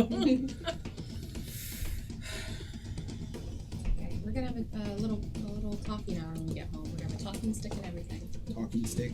Great. I'm gonna It's me. I punch you in the face. Yeah, Talking that- stick. Totally. Your turn. Like It's Pippa Luke's front legged, whatever. She's gonna take it off. Yeah, and so you say for my friend. I stand with my friends. Mhm. And you'll die with your friends. And you see their hand ignite with radiant energy. I need you to make me a dexterity saving throw because they took the next initiative. Of course they did. Nope. That's a 5. 5. You see. I am the light girl. Sorry. Ooh. Oh, Ooh. Sorry. The pits of Tartarus. We just need We need a dice cushion jail. that, yeah. Like an actual dice. A A pillow foam, and foam dice jail, so when you throw it in there and it fits a rage. we don't break our sound out. Let it fall to the infinite bottom of the abyss. Yes. Yes. I need to do a lot of math. I don't want to do a lot of math with my small hit points. You take 8 points of radiant damage as it shoots from their hand. You have seen a similar spell to that of Velifera. Has done this spell. That is their turn as they hold their position and just focus on you. Velifera pulls out her sword with Navre next to, positions herself in front of Marceline and motions to Navre to do the same. What are we doing? What are we doing? That is her turn. That is what she's trying to find out. She's gauging what the party is doing. Because no one has done anything. She doesn't want to be the first to strike. That is her turn. Rao, it is your turn. Okay. Alright, I need a little. About 30 feet away from you, too, just so we're clear. All of them? 35 for the rest, 30 for the main and the very tall individual draped in a cloak. Coat. The three halflings in a trench coat. Yes. Just for you, buddy. So, altogether, you said there are 6 people, right? There are 8 total. Does that count the 3 halflings? There. No, well, they consider count as one one. individual. Wow. Hey. Hey, I can say it because I am one. Fine.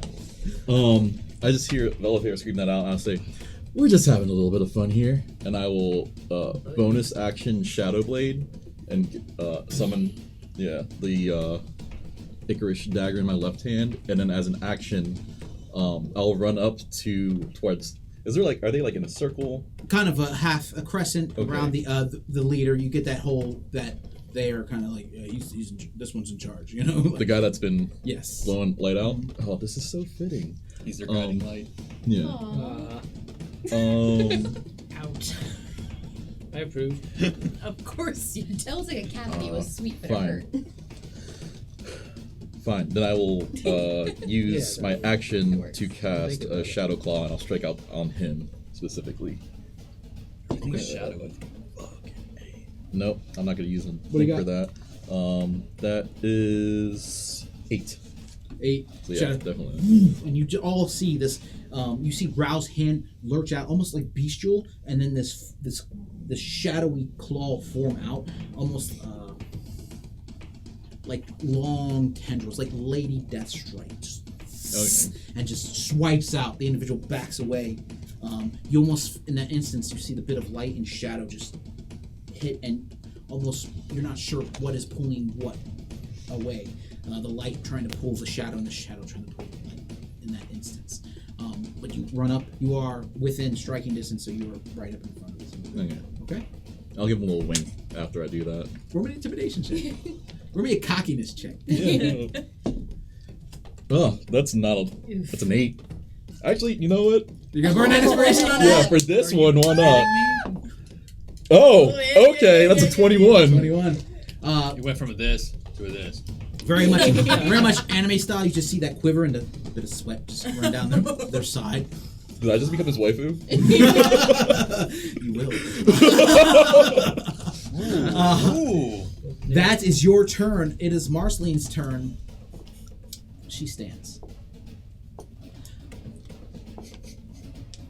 The hand of the individual goes up, and you see the rest of them begin to move about. Marceline. The large lumbering individual walks over towards you and is going to make its 3 pummeling attacks at you. I probably would have dropped, when I used the Shadow Claw, I probably would have dropped the disguise. Oh yeah. I get it. Yeah, I mean at that point you're just I'm on. Actually, in this time frame, your disguise is just about to wear off. You're like, no need, it's Yeah. on. All right. All right. With that, they are going to roll their 3 attacks. That is going to be that is a 2 Who are plus. they attacking? They're attacking. Okay. Rao. The 3 halflings are going to attack Rao. That's 1 attack that's going to miss. That's a 2 on the dice. No, that's 6 total. The second attack is another 2 on the dice for 6 total, and the third attack is a natural 1. At this point, you see them kind of all just fumble out and are like laying there in front of you as they just the burlap or the robe just opens up and they're just like they'll take their movement and they pop back up. Oh no. And they are, Little bastard. and then you see them in very synchronized motion, and just prepare for their next volley. At least they got that down. Yeah. I'm fighting the Power Rangers right now. Halfling Voltron. Unsettled. Pipalook, a human, a tiefling, and a dragonborn Walk run to a over bar. towards you. Sorry. Eric's, two half elves and a human run towards you. Batons out, and they just swinging wildly, attempting to strike. I'm gonna make 3 attacks against you two. We'll start with Pipalook. First attack. Oof. That is going to be just a 9 to hit. Second attack is a 15 straight up. Nope. And the third attack is a 17. Just hits. Cracks. As you duck away, move back, and you just look to the side, and the other one takes advantage of it, just swings and cracks you in the face with this baton. You take 2 points of bludgeoning damage, right across your face. They stand in front of you. The 2 half elves and the human run towards you, Eric's, and they swing about wildly. The baton strikes. The first one is going to be a 17 to hit. Yep, all day. You take 1 point of bludgeoning damage. Okay. The second attack is a 12 to hit. Does not hit. And the third and final attack is going to be a 6 to hit. You start to dodge out of the way as they move in and around you. That is their turn. Pipalook, you are still concentrating. I need you to roll me a con save Yep. for your I have to beat the heroism. Yeah, 10? it's a 10, yeah. Yeah. Yeah, 18. 18. You still maintain your concentration. It is your turn. What would you like to do? I want to see real quick, because I focused on him, the leader. What was his reaction to our retaliation so far? Does he look amused, or does he look like he's committed? He is, he has not wavered. He is very committed to this. He does not know you, so he thinks he can best. And my second question was, what did he use to cast? Because I've been around casters. I'm a caster myself. Did he hold something out, or did he look like he pulled like something like how did he cast his magic? You did not see. Okay. You're not sure what he used on his person to do so. Okay. But nothing visible. You did not no components or anything in that nature. Just held out a hand. You and- assume that there's some sort of maybe a focus or something that they might be taking care of. Okay. Or Then- utilizing. Excuse me. Then I will retaliate against the one that struck against me. Okay. So that's going to be with my quarterstaff. Just pop out. We'll say the human out of the three is the one that struck you. That's going to be 19 to hit. 19 hits all day. That's going to be. Oh, it's going to be 5 points of bludgeoning damage. 5 point crack. Yeah. You see their head lisp back. They shake it off. You see a bit of blood just trickling down their nose, and their eyes are you've knocked him pretty good. And then I'm going to scramble down for my healing potion. I'm going to pop that. And Bonus action. Yeah. And I do get 2 temporary hit points back from heroism. Yes. Yeah. Doesn't stack. Remember. Does not Does stack, not no. stack. I So just get it's them just back. always the thing. Yeah. All right. That is your action. Your bonus action. What'd you get 4 total. on the the healing potion? potion? Yeah. Nice. I like ones. that. One each. DM approves. That. So glad we got those coming that you ordered ahead. Yeah. It's gold. We'll get there one day. Maybe. If she's All not right, found back out. to the. We're gonna go top of the round. We're gonna go to Eric's. It is your turn. Okay, he takes his arcane focus, the Raven You were surrounded, so Skull. you have 2 half elves and a human. Can I see the main guy? Yes. So he closes his eyes for a moment and concentrates, and when his eyes open back up, they're both black, and there's some, like, it's not blood, so to speak, but kind of like this tar-like substance, and that's all you see. But in his mind, the main guy, he hears a voice, and it speaks in Infernal, and just kind of talks about his fears and like common fears and things that he's scared of. And I'm casting Mind Spike. He must make a Wisdom saving throw. Wisdom saving throw. Taxes. Yeah, that's what I'm scared of. Car insurance. That is a 4 on the dice, or a total of 5. Okay, so 3d8. Your parents are disappointed in you. Gross. Ugh. 8 points of psychic damage. 8 points of psychic damage. You see him shrug back. You see this immediately. Taking notice. Bit of blood trickles out their nose. They look and they focus on the tiefling that has cast a spell. You're like watching the halflings kind of, and out of the corner of your eye you see this devotion, this focus. And as it ends, he just hears, because it's not technically ending, he hears the voice in Infernal saying, I will always know where you are, because for up to an hour, I know where the target is until the spell ends, Nice. So creepy. unless he's on a different plane of existence. Okay. This instance, yeah, they'll take the opportunity. They're going to bonus action. Poof. You see just in front of you, directly in front of you, as you've struck out at them, a spider-like beam forms in front of you, almost like a weapon. And it strikes out at you. As their bonus action attack, they will cast Spiritual Weapon. I'm going to attempt to strike at you. That is not going to do it. That is a 7 on the dice, so it's a 10 total. It moves towards you, but it still floats in front of you, very much like your Raven spiritual weapon that you have cast. Seeing you directly in front, a dagger is pulled out and lunges towards you, not taking advantage. the halflings are here, the individuals here, you're here, so they're not going to move. They're not that tactical, but they will attempt to strike out at you twice with their actions. That is a 16 on the dice for a dirty 20. Yep. That is going to be 4 points of piercing damage. And the second attack. Oof. Oh man, that thing was like, nope. 10. A 10 to hit. Nope. Yeah, it was almost a 16 to hit. So yeah, strikes at you, pulls the dagger back. You grab at your side and you like shimmy to this, and it just passes you. That is their turn. Veliferis, seeing now that we are in combat, rushes to Eric's side. Blade out, the moon touch blade out. It's going to take and action stab into the we'll say the human individual that is in front of you, trying to strike. Girl. That no, she's advantage because you were on the other side. She will roll ahead.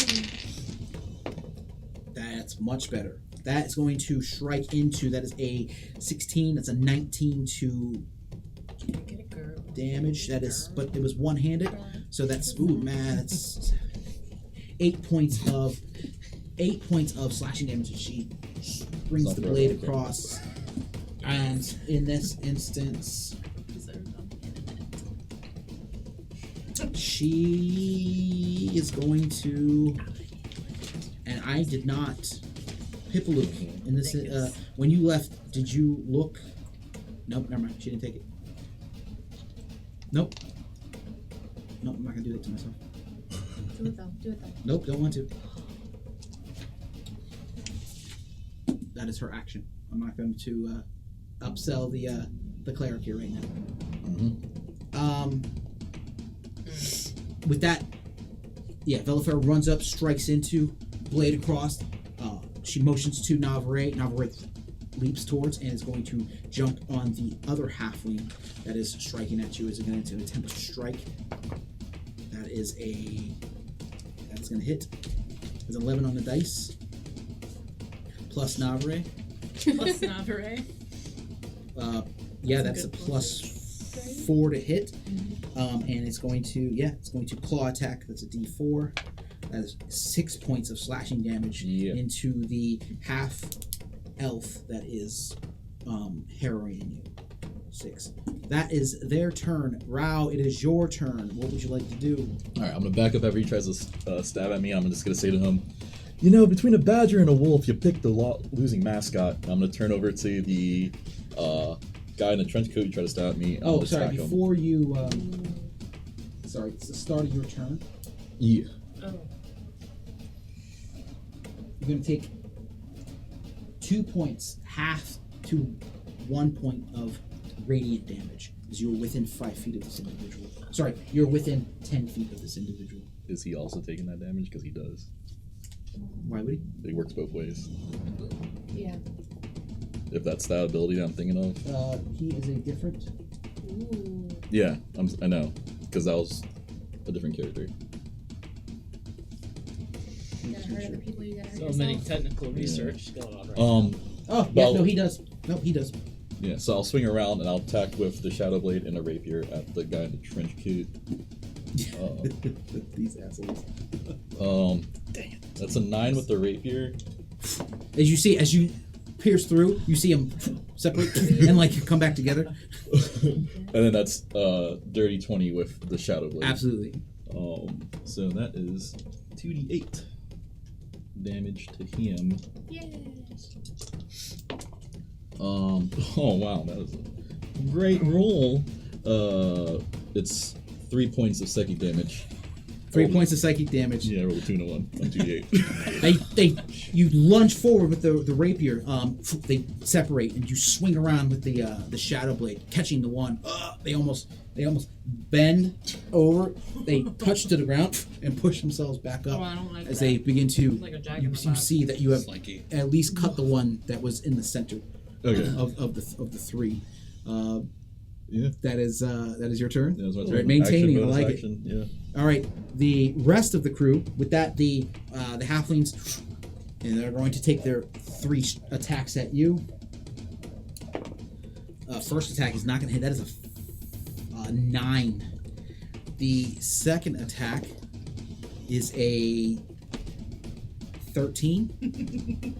Just misses. Another 13. They're struggling to hit. And you see them like, they're kind of like, the one at the top just smacks the one on the head. Get it together! And the other one smacks the one at the bottom like, come on! They're trying to strike out at you, unable to do so. But that is their turn. That is that portion. The other 3, the Dragonborn, the Tiefling, and the human will attempt to strike at you. We'll say the human that you struck at is going to lunge towards you and attempt to strike you with a baton. That is a 16. Nope. The Tiefling, that is a 17. Yeah, just hit. You will take 3 points of bludgeoning damage. The Dragonborn with an 18. Yep. Will take another point of bludgeoning damage and just cracking into you with these batons. And concentration. Yes, please. So 2. Yep. 13 on the first one and nat 20 on the second. All right, you still maintain your concentration on your heroism. The 3 on Eric's, the one that Velafera struck at, that was the human. Will spin around and attempt to strike Velafera as he is defending himself. That is going to miss. She bats it away with her sword.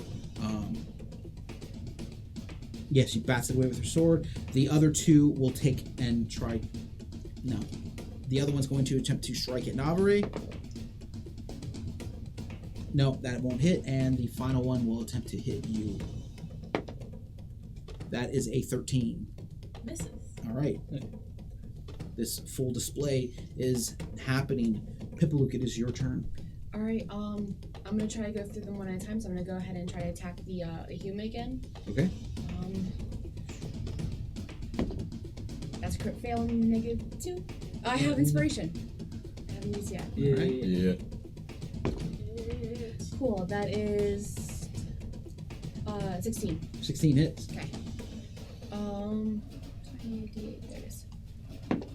That's gonna be 9 points of bludgeoning damage. All right, yeah, you crack the same one you cracked before. Nose already bleeding. You see his jaw just like dislocate, and his eyes roll back as he falls back onto the ground. He is out. I'm gonna wheel again and like crack the other one with my bonus action. The Tiefling or the Dragonborn. I will go with the Dragonborn. Probably looks more sturdy. Okay. I'll go with that one. Take out 16 your rage plus against to Eric's. hit. Yes. Okay, that is a d4. 4 points of bludgeoning damage. All right. You crack into the Dragonborn. They look to you. Yeah. That's yeah. Swing. Yep. Maintaining the batons. Yeah, you see the batons just drop out of their hands. Do they look frightened? No. Oh, okay, cool. They look like they may be going for another weapon instead. Cool. Fun. You. Got my stick. As you've felt knocked down one of their others. Pipalook, Eric's, it is your turn. Alright, bonus action, I would like to summon the Spectral Raven as a spiritual weapon. Yeah. Right above the bright and shiny main Mm-hmm. guy. And you can attack with that when you summon it too, right? Yeah. Absolutely. And then it's bonus action as you go forward. 10 to hit. 10 does not hit. The Raven, yeah. Swing and a miss. Frustrated by that, he grasps his symbol and a large resonant bell gonging sound rings out as he tolls the dead on the named guy. Saving throw. His wisdom. It's a 19 plus 1. 20. Snap keys. Good save. Thank you. It doesn't take anything. Right? No, Yeah. it doesn't Nope. take nothing. That's a Nothing. great turn. And next, Very I efficient. just say It'd be like that non-lethal. sometimes. Non-lethal. Okay. Yeah. Yeah. Eric's gonna be like that all the time. That is your turn, Eric's? All right, a bonus action. The spider spectral spider will strike down at you, or at least attempt to. That is no. That is a 4-7 total. Moves past you. You duck out of the way, but as you do, you bump into the half elf that's striking it. Okay, and you move yourself back up. This instance, the individual in front of you is going to attempt to. Just double check here. Should have been prepared, but I wasn't. Yeah, they're fun, right? Because I was like, I'll look it up on my phone. Disintegrate. No, something different. Excuse me? Yeah. I've been there. The individual reaches their hands out at you and grabs at you. Is going to attempt to strike at you. That is a 16. That does hit. Yep.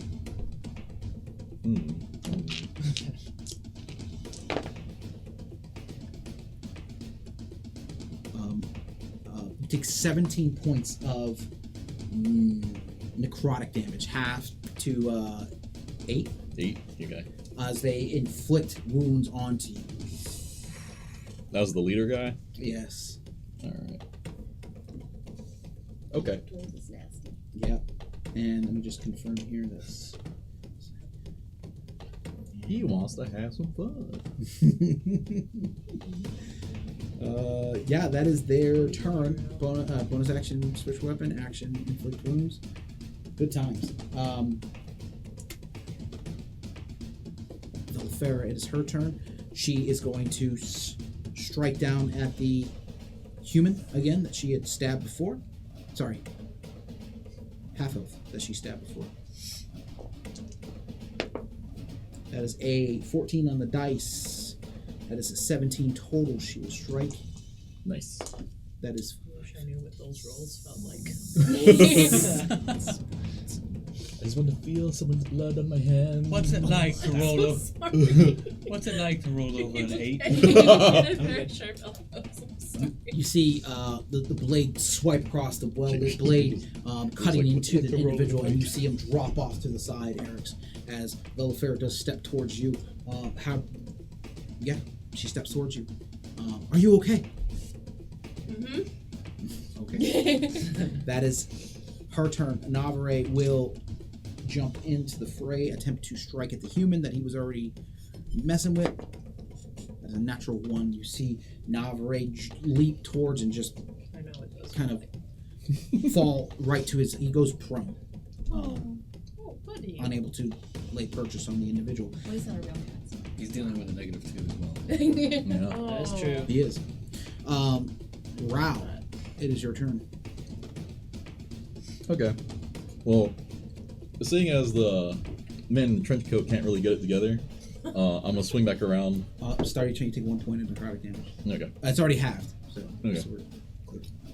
I'm gonna swing around and I'm gonna attack Big Boy. So, first one is a 19 to hit, 19 hits.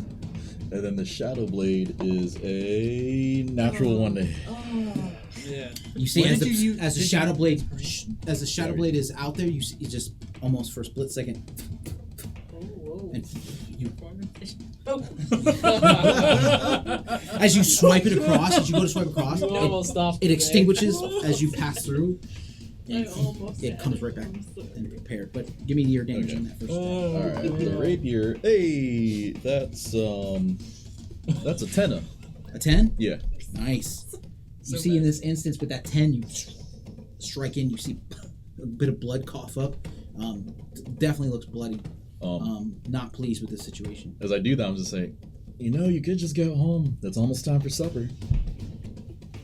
So roll me an intimidation check. I like intimidating Get people with it. the weirdest stuff.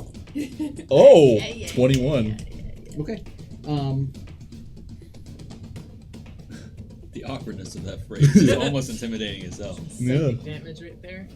Do you like coffee? I like coffee. Want to get coffee sometime? You see a bit. Definitely see a bit of fear in their eyes. But it's not their turn to make a decision yet. So, Okay. on their turn they will. That is going to go to Marceline. Stands. Does nothing.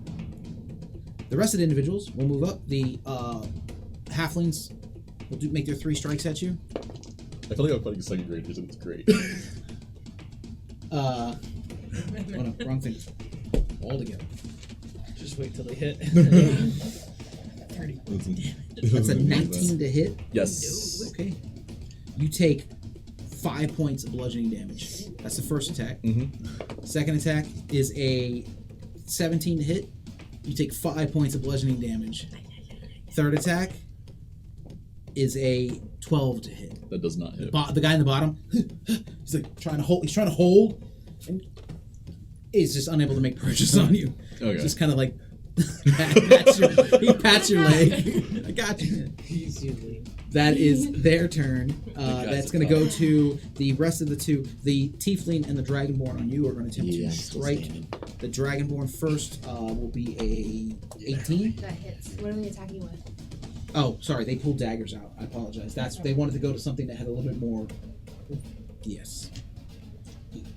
D4 That is 6. 7 points of piercing damage. As the one, and you see these blades that almost curve, and the hilts almost look like that of spiders. Ooh. The Are badgers and spiders, is that like friends? You haven't heard the story as a kid? The other one will hit you. No, sorry. We'll see. That's 19 to hit. Yep. That is another 7 points of piercing damage. That is their turn. They're gonna go to the halfling. Yes, the halfling, a half elf on you, and the human on Velafera. But one of them was dead. No. Sorry, the human. Yeah, the human. Now, with Navari down, both the human and half elf are going to strike at you. Still with their batons out. It's a natural 1. You see the baton fly out, and then the let's say human half elf. Yeah, the other one. A 2. I'm counting up. I'm just working my way up here. We'll get there. You're just I feel you. moving backwards, moving away from these strikes at you. That is gonna go to Pipalook. Oh, did you make me con save? You took 7 points on both. I gotta make one for the. That's gonna be Yeah, for the Shadow Blade, yeah. -2. It's gonna be 11. You're good. And no, the drops. I'm good. I rolled 11 and 12. 5. 5. And did you take one for the inflictions? That's 11. Okay. But You're good. It went half. okay, so Yeah, it was 7. Yeah, it was half. So Okay. you're just getting it. And you saved on both. Nope. In. Second one failed. All right, so you heroism drops, but it is your turn. I just feel that spade drain out, that spell drain out of me, and I go back and attack towards a Dragonborn one more time. Hit. No, it's gonna be 9 to hit. 9. It bounces off their thick hide. They kind of just snarl at you, holding the blade now. With your blood, you can see red on it. I can't do the bonus action attack because I didn't hit. So I'm gonna use. Yeah, that's it. That's your turn. All right. Top of the round. Eric, it is your turn. That's me.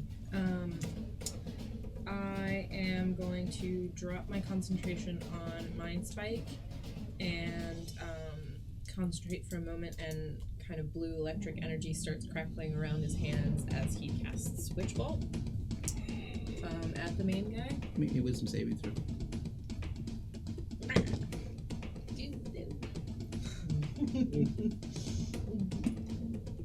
That's a 9. A 9. Yeah. It's not a good battle. No. We should make Roll me a D100. an instructional video. How to roll over an 8. Integrate some you don't. involved. It's all a lie. A fairy tale. Look at your dice again. There's 2 1s on it. 80. Oh, let's say another 8. I mean, I rolled 10. You cast that. You go to cast out your spell. You can see the lightning orb forming in your hands in an instant. Butterflies. What? Ooh. That's pretty. do one of those like. That is your expended spell slot, but that is what happens. Yep. That is your action. What else would you like to do? Bonus action. The spiritual weapon will attack for a natural 20. There it is. Oh, which one are you hitting? Main guy. Yeah. Yep. Oh god. A D8 plus, so 2D8 plus your charisma mod. I remember that. Look at me. Thank you. You'd think I'd know my spells. Come on. Back to reality. 11 points of damage. Wait, no. Yeah. 3, 4, 8 plus 7, so 15 Of what kind of damage? points of Force. Force Yes, damage. Force spiritual. damage. Oh, Force okay. damage. All right. In that instance, you see the raven lurch down at him. As for a split second, you see him considering he drops his hand and whoosh, you just see him get decimated by this raven and falls to the ground. Yay! He's done. He's done. He is on the ground. All right. Can I use a free action to speak? What would you like to say? I just want to call out your leader is fallen. Make wise choices.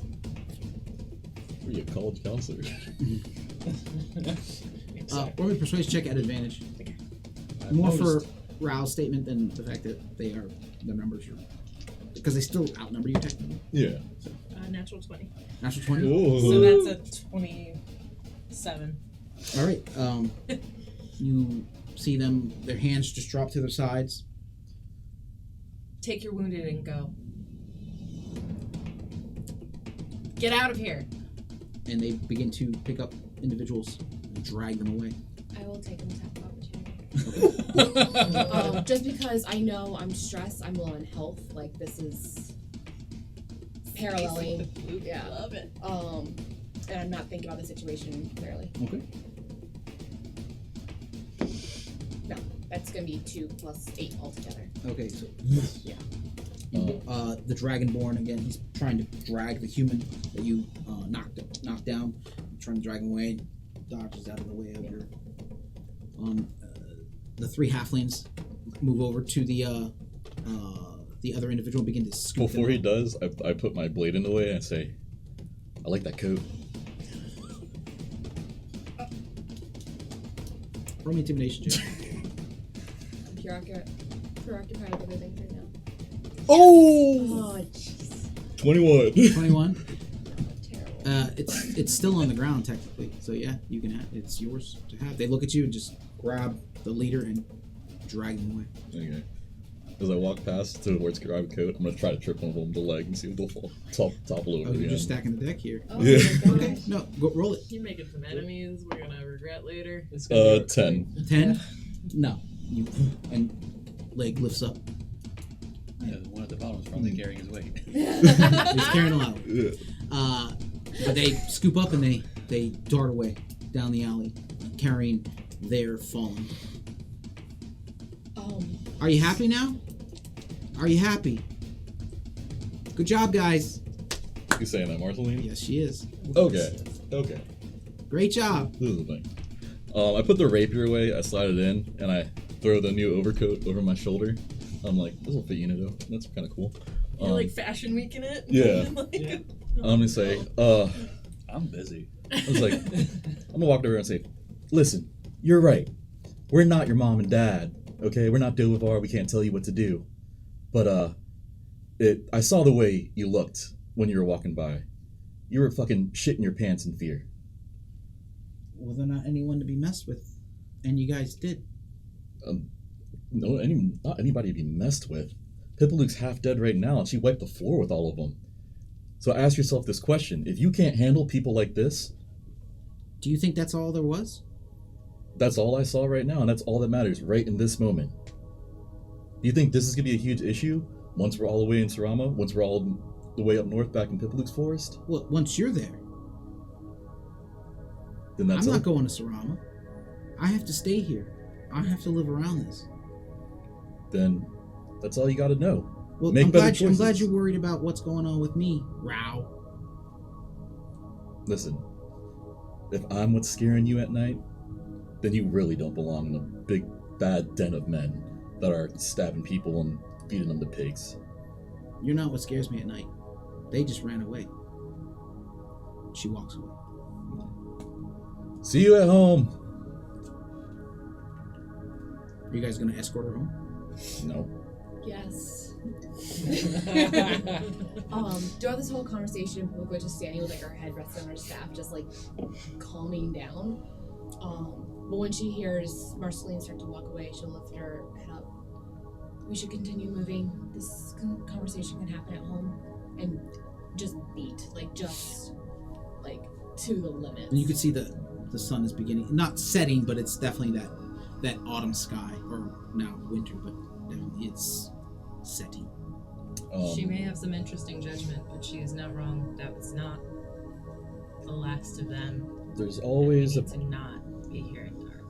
There's always a bigger guy. There's always a bigger fish to fry in the ocean. No one goes to sleep 100% happy. I used to.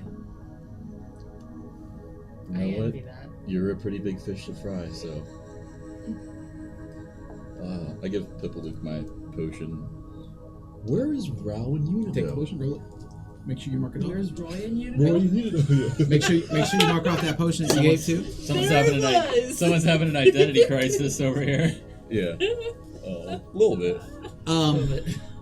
You two individuals asking around, you do find a garden. Looks like a park.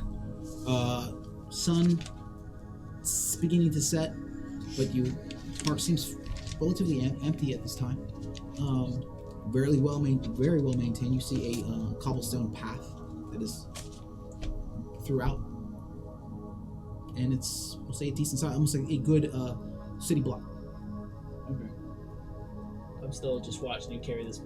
Yeah, I'm just trying to get back to I thought you were looking for. You asked for a garden. You asked for an open area. I was trying to find open areas where no flames were, because I don't want to. Oh yeah, no. I mean, again, these gardens, these gardens within the garden district at night, they are not lit. The only thing that you remember was the garden that you went to previously was lit, but there was some sort of ambient sort of light. No, I was just trying to find the least flamey path back to Dover. Oh yeah, absolutely. Yeah, that's all I was trying to do. You do make your way back to Dovervar's. I will say about an hour before the rest of you do. All right, I'll start taking apart fireworks. Okay. You begin the process. Or roll me Tinker's check.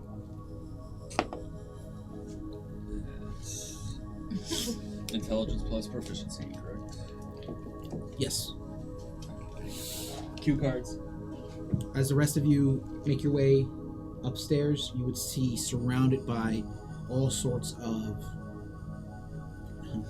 To Pippaluke, to you have no idea. These are very unfamiliar.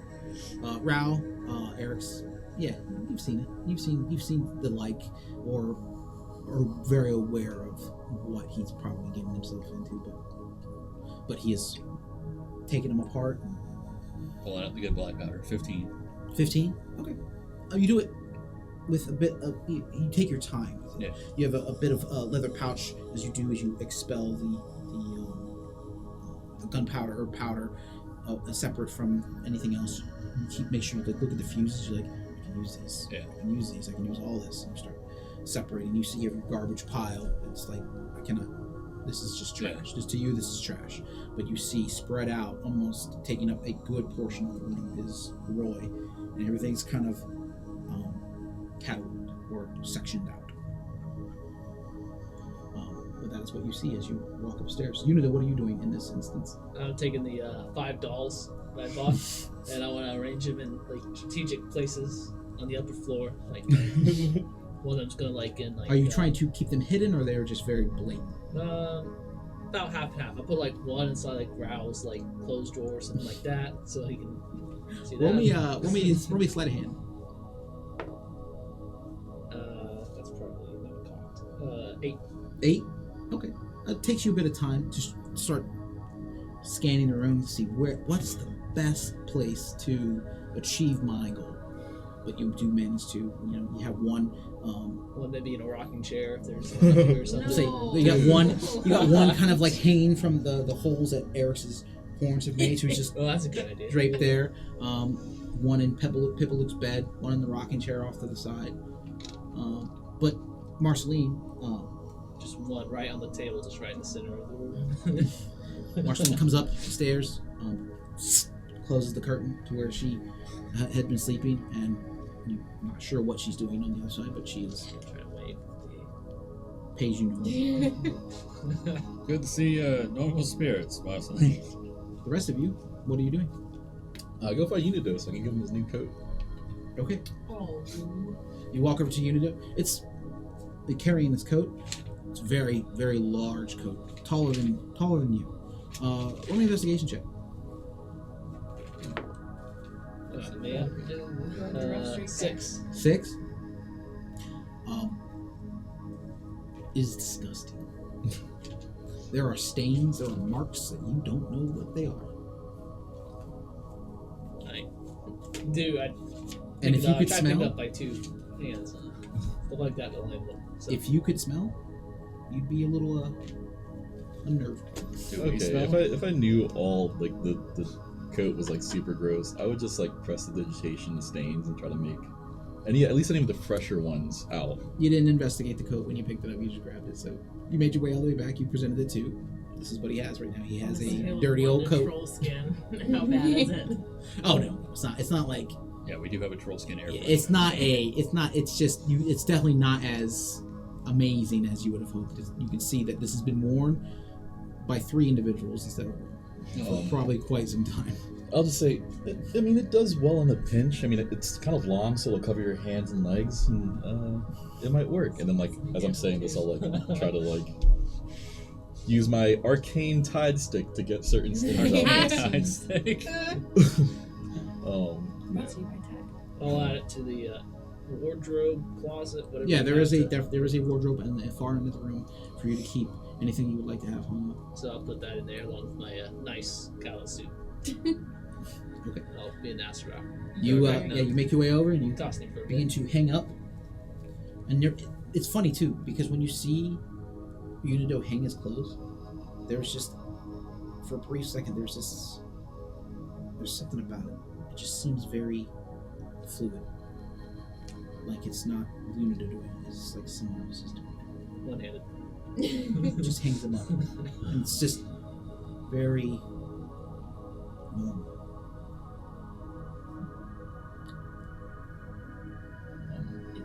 I just want to ask him one more question. I'm like, do you want to go to the Vale?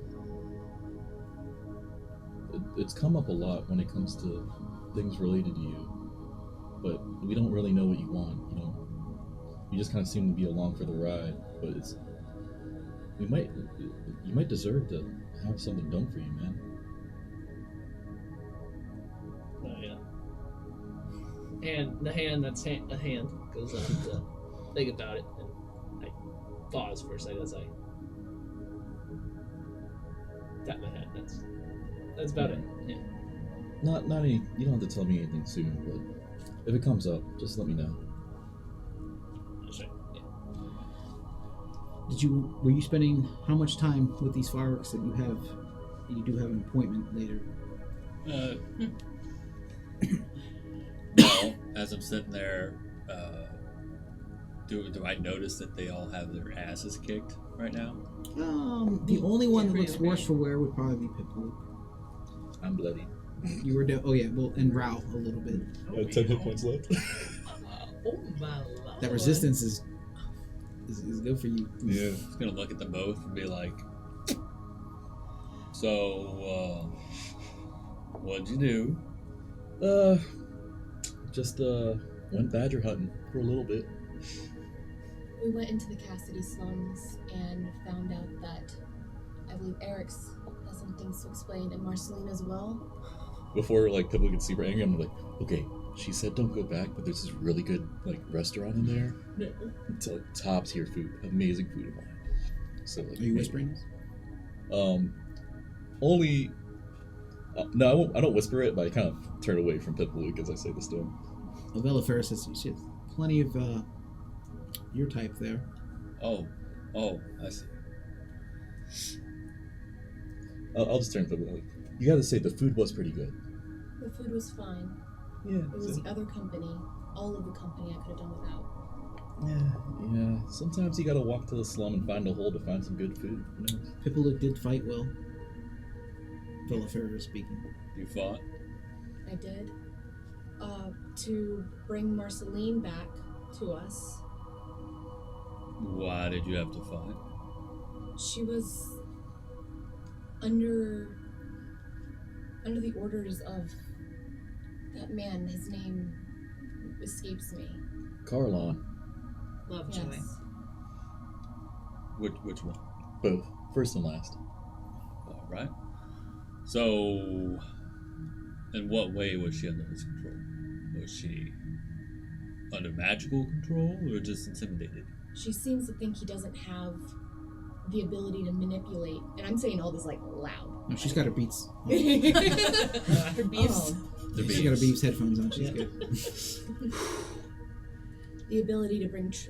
She seems to think he doesn't have the ability to bring trouble upon her, when that man is nothing but trouble and lies. Okay.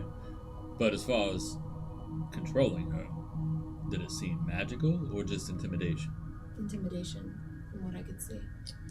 I mean, if we're gonna be honest, it doesn't even seem like it was intimidation.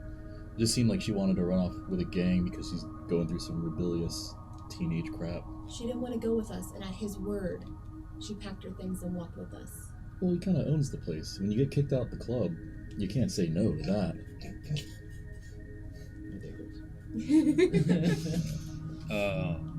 Okay. Anyone that has that kind of power over an individual is not safe. You know. So who did you actually fight? Meanwhile, gunpowder all over his face. Not gunpowder. Yeah. Equivalent. It's in here. LeBron it. Yeah. I draw a smiley face. Oh no. One of his subordinates, he described them as her captain. She's a part of a gang who uses the pen and the sword as their kind of base of operations in the Cassidy slums. She grew up in the area. This is essentially her first family before Dogovar. The pen and the sword? Yes, it's a restaurant front for an underground bar. It's a very disgusting place. A criminal organization. And Don't say. Look at Unido. and Like what drew we you took the there? wrong trips here. Yeah, I'm just gonna turn to Erickson and say, what drew you there? Because that seems to be kind of an easy place to see and say nope and back up out, but you went forward in. My head turns. No lie. Over instead of my Because it's You're wearing wearing the the mask? yeah, it's got the Like a Slipknot mask? mask on. Gosh. Shoot, I forgot about that. Can I draw similarities between that and the fight we had a few days previous? Roll me intelligence check. 17. Definitely. You get the idea that he's wearing a mask that would represent. I couldn't remember what the deity was, so. Yeah, represents. Where did you get that? I grab his chin and look at it and kind of like turn his head. I teleport away. Well, Gone. Just this 20 doesn't feet serve. back. Yeah. It's in the room. But One day you're gonna leave that thing somewhere else and be like, "Oh my God, I'm in another state." Whoa. I teleported. Whoops. Like 4 sessions back, you're like, oh No. It's like, my ticket's Where in did you Indiana, get but that? now I'm in India. What is that? Street merchant selling masks, clothing. We got a whole getup. you see my hand is in. He took his hand off. He just popped it off. I don't know where it is. The fight that claimed Pippaluke's life, the adversary we were facing did not have a left hand, and the left side of their face was missing. Unido, you just took us to a whole new level of creepy. What is this meant to represent? I am sitting with a pile of explosive material in my lap. I am not the person for sage advice. If you guys want, whoever's proficient in religion can roll me a religion check. Ha ha! Can I do it again? It's almost a And natural also, 20. now that Eric's right into it, I was like staring at you. It's a 16. 16? You don't know? Yeah, it's almost a natural 20. Yeah. I call that blind faith. 6. Okay, so who did you fight though? Did you fight this Lovejoy? No, he had others do the fighting for him. One of his subordinates, some person, was it? Was it? It was it. A lot of sass. A lot of sass. And then who did you fight? I'm talking to you, bloody man. Oh, Oh, by the way, Velafair would come over too and cast Cure Wounds. So do it at second. Crusty, bloody man. yeah, I start like peeling the crusted blood off my 16. forehead. 16. 16 points. Yeah, she cast it at second one. Dang. Okay, cool. She had some spells. That You gets guys all, back you to guys all backs. hating on her. She didn't use her No, spells. no, Well, she just did. What am I doing? 226. Deal with it. We were hitting on Bill Farah as the other caster. In I can hear you. Moss. Meant to. Yeah, so apparently the Cassidy slums, I don't know too much about it, but it's apparently like split between two gangs, like a badger and a fanged thing. So Marceline joined one gang, and obviously now another gang hates her for no reason. 3 gangs. There are 3 symbols on the walls. What was the other symbol? I didn't see anything. It was, I don't know I what didn't see it. I'm thinking my notes are going to be on that other page. Did you write notes? I did. Oh, man. They're with my. They're the Grey Fangs, the I know what it Cobalt is. Lords, and the Badger Syndicate. These were the Badger Syndicate. It's not for no reason. It's like any. I mean, does Continuar have gangs? I mean, I didn't really grow up in that neighborhood, so I really don't know. Roll me a history check. Wow. I wasn't allowed to go on that side of town. 7. You don't know. Precious Bab. Actually, Would- when Eric says that, the only thing that can go through your head is that word. That word on that paper. Oh. Is that okay? So is that more like a gang or like an organization? I mean, is a gang not an organization? It's a collective. Okay. But yeah, I just won't mention it. I have the paper with me, but It's just a matter of how the framework. how well put together they are. Like Okay. what you guys fought was a gang. What Do they have a this cookie other jar? institution is Yeah. a gang. They just happen to have a stronger hold on Yeah. things. Then I'll just say to Eric, to call what we have a gang is kind of insulting to them. They're a little more organized and deceptive. They don't More have their deceptive. they don't have their members going around waving colors and flags. So they're a corporation. I mean, can be. Local government. There's a couple of businesses I used to go to that I knew had a little thing in the back of the bakery, but for the most of the time, for the most part, they don't have people beating up passerbys and things like that. Okay, so whose team does Marceline? The gray one, the fangs. That makes sense. The Because Grey of her Fangs. skin. Nope. Nope. Sure. Nope. No. Just so we're no. clear, it has been said. So because of her skin, that's canon. No, I think. Nope. How much do you know about that place? Is it only that one gang that's allowed in there, or do all of them go inside there? No, it is within their territory. I believe they use it as their hideout, right? Or that's like primarily the pen and the sword is primarily the Grey Fangs, correct? You know that the Grey Fangs, they're the enforcers. They are the security. Gotcha. So That's their territory. They enforce that area, and the other two are outliers in the Cassidy slums. But that fellow, Carlon, he seemed to be very apprehensive about saying that he himself was a member. I mean, So wouldn't what you is- be if you were Well, a higher up in a crime organization? so he was laughing more at the fact that we called him a member and not the boss, is what you're saying? Out of a vacuum. Hi, I'm Roy. I'm the leader of a major crime organization here in this city. What's your name? I have no clue who you are. It doesn't make sense. Point taken. Lovejoy's an interesting man. He has a particular control over the people he associates with. Enough control to have people die in the pursuit of information. Yes. And how realistically, how good is he about the whole information thing, or is that just smoke? He was trying to blow up our butts.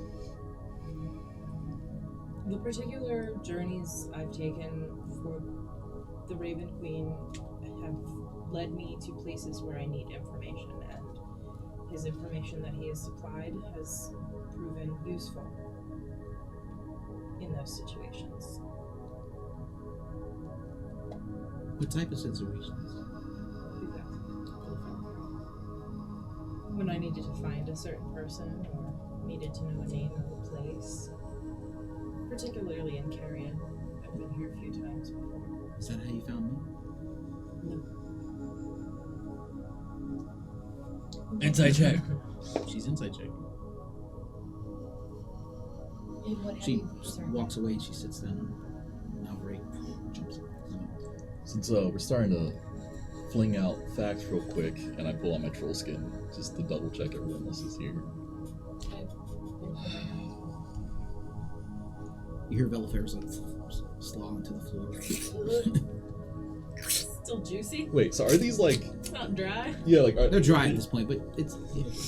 Okay. I thought it was, Dried properly though. She doesn't really care to hold it in her hands. She just threw it on the ground. Disgusting. It's the equivalent of like the pig's ears that you give for dog. You know. It's like a plate just spiraling on the floor. Okay, so you got in a fight with a rival gang, saved Marceline from her friends. Saved is a strong word. she Go ahead. she seems to forget that we have a shape-shifting assassin after all of us. And what better than to hang out in the company of non-shape-shifting assassins? I mean, Probably spot that shit pretty quick. room of 200 people. Do you really think that she knows every single one there? Well, she doesn't need to. As long as she's under the protection of the biggie. At what price? Who sets prices? Carlon. He demands things in exchange for information. Dovar has things that would interest him. We have brought artifacts in this house that need to be lost. Artifacts that Marceline knows about.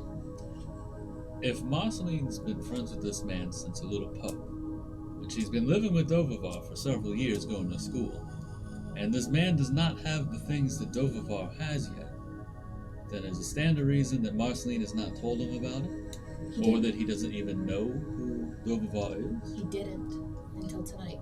Oh, that's not good. No, he knew who Dovavar was before. His ears perked up pretty happily when we mentioned the name. I think this was a fortune cookie he's been trying to crack for a while. So I guess part A of your point is correct. So, does he now know that Marceline stays here? Yes. He's already known that. Probably. I don't believe he did. I think he did. You know that from the conversation. I don't think he did. I don't think he did. Because we put a spotlight on Marceline before she was coming up with. It's at this point that you do see some of the daughters come upstairs bringing you dinner. They serve you at the main little table up front. they look to you. They kind of smile. One peeks into Marceline, and you see kind of their head perk up, like you're not sure. Maybe they were kind of pushed. I point at one. And do the creepy kind of hand motion. Unidome. Finger kind of. Okay. Oh, what do you get? One of the kids sees you, kind of No open flame here, girls. walks over. Just seeing the combination of like Vecna and Child, I'm just like, I just pat their head. They leave a plate for you. Does Stardust come through also, or just the girls? Yeah, Stardust will make her way up. Okay, I'll just talk to her real quick and say, hey, we got a little sidetracked and unfortunately couldn't grab the fabric. It's fine. It's fine. I'm keeping myself busy. There's a lot. Yeah, there's a lot. Delvar, he's nice. He's a nice man. His wife's nice. Everyone's nice. The kids are nice. Everyone's being really nice to me. Okay, so you have everything that you need? Everything like that? They're taking care of you? Yeah, I just I guess just want to know where I'm gonna go from here on out. We're still talking that over with Dovovar. Until then, here, take this, and if there's anything you need with your costuming or anything that you require from your schooling, just use this to pay for that, okay? And then I'm gonna give her 25 gold pieces. She looks at it. Okay, thank you. All right, no problem. I hold up a finger real quick, and I go to the wardrobe, and I grab the trench coat. Okay. And I kind of flop it in front. I don't like fold it. Right. It stands up on its own. But it's Is not it like so an crusty? excited. It is. Normally he would excitedly like run over there and run back, but it's very much slow move over there, grab it, and then a slow move back as the rope. Careful not to trip on the ropes and such. She looks at it. She's like, "Oh no! This won't do. I can do something. I'll make it better." She scoops it up with her tiny arms, puts the pile of gold on top, and waddles her way out with this large lump of fabric. You guys have your meal? Yeah. Mr. Kotor, are you heading towards? I just want to recap. Good luck. So you went to the Pen and the Sword, fought a henchman of the big boss, correct. then took Marceline back here, and on the way you got in a fight with a rival gang. Which gang is Marceline in? The Fangs? Correct. Okay. And now the leader of the Fangs knows about Dovovar's stuff. Correct. He only knows we're associated with him. That's all he knows. He doesn't know what's specific. Well, I gotta go play cards there tonight. That's why I was asking. I was invited cordially. You might want to reconsider that. But They don't know me. that's true. If I go there at sundown, what's gonna happen? Would that dinner count as a short rest? Yes. Things can roll your hit dice. And warlocks get your spells back. And It's a 49-minute. It's about a 80% chance he'll run into some trouble along the way to the Pen and the Sword. I'm gonna say with that short rest that they're consuming, I finished. you have within probably half an hour before you would need to be where you want to be. Do you have someone you're meeting there? Yeah, an entertainer. Plays cards very well. Then he'll probably be able to get you in. but This is where I found all otherwise- this, but I do have a sneaking suspicion that he wants me dead. So that's what I'm trying to figure out. Should I go or not? No. I would recommend highly against it. But this could be a great opportunity. Why would That's he? where people disappear. Why would he want you dead? I point to all the gunpowder. I bought it. Inside job. Roll me an insight check. Go for it. Ah, no, that's not gonna do it. It's gonna be a 2. You're not sure? You have. I got it on sale. I got it on special. Technically, you paid more than it was worth. Was it? Did I? Because you lost the thing, right? I don't know. It's kind of hard to find. Okay, true. Phantom fire. You just paid a fire fee. Yeah, right. A finder's fee. If you bought it, then why would he want you dead? I lift my hand up real quick and I lift it down. I think he expects shady. Shady stuff from me, that's all. I don't know, could grow up to be lifelong friends. That's how these things work. You never know until you let it play out.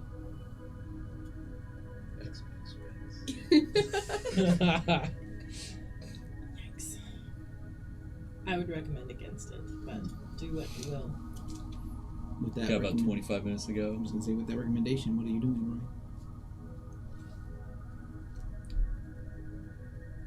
And Grace, high or low? Low. I'm not going. Oh. 4. Saved your damn life. You have a seat. Try to Finish finish my collecting, separating the fuses, the powder, just discard. Excuse me, Villafera. Rao wants to go back though. Ral makes bad decisions. Rao does make bad What does decisions. Ryan want to do? Rao needs information, and the library said no. Aren't you almost dead? Nope, I'm back to full health and full spell slot. Talk to us, Good point, Ral. Warlock. How are you guys preparing for the rest of your night? I'm actually going to sit down with my back against the wall, near Roy, and say, you're frustrated, and it's been a long day. Why don't you explain your process? And I'll gesture to the fireworks. This experiment of yours. This is easy, but maybe if we were in the north and we were out in the woods and we ran into a bear. You've seen bears before. Yes. You would know exactly what to do. Yes. I would not. I would be frightened out of my skull. And then if you tried to persuade me to go back into the forest within an hour of that bear spotting, I would not go. Those kind of places are my forest. Those are my bears. I'm kind of used to it. If you were to go, you should not go by yourself. I agree. I'll bring Unido. Please go. I should wave the other hand. Actually, could end up being a good partnership, good team with this guy. You should have seen what he did today. What? He snuck in behind the guy, 3 feet from him. Just poof. Picked up a giant, I didn't even know he was this strong. Picked up a giant crate full of gunpowder. And then disappeared and dropped the crate. I don't know where he was, where he went, where he was afterwards or during or anything. It just happened. That is peculiar. I've never heard of. What is? And now he has a creepy mask. Think of the possibilities. Another, not just you and Unido, but one more. I can remember where it goes. And I'm not exactly in a gang like little old Missy over there. And they also don't remember my face because I was a half-orc the whole time. Villafera speaks up. I think it's a terrible idea to go anywhere at night, especially there. You guys, you understand that you held your own, but if this other gang is out looking for you, you're walking right into their den. I mean, you're right. Don't get me wrong. You're 100% right about that. I am 100% Yeah. right. The thing is they're not looking for him.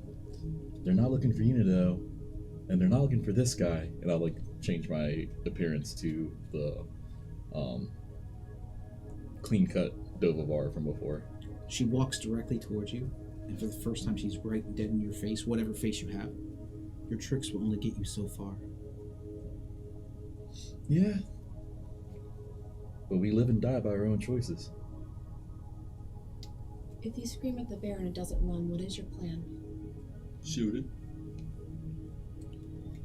There's more than one target in that place. I have more than one gun. So with that said, where are we heading, and who is going? I'm definitely staying because I want to keep an eye on Marceline. Okay. I'm going to probably insist on Eric stays if he tries to put up a fight. I don't know. I kind of want to go now. Listen, Unido can take care of himself, definitely, right? And then Roy can take care of himself, definitely. As the DM, I think you're just trying to convince yourself. So, as we should kind of wrap this up, where are you guys at? I change into street clothes and get ready to go. You're going? Yeah, I'm going to. You're going?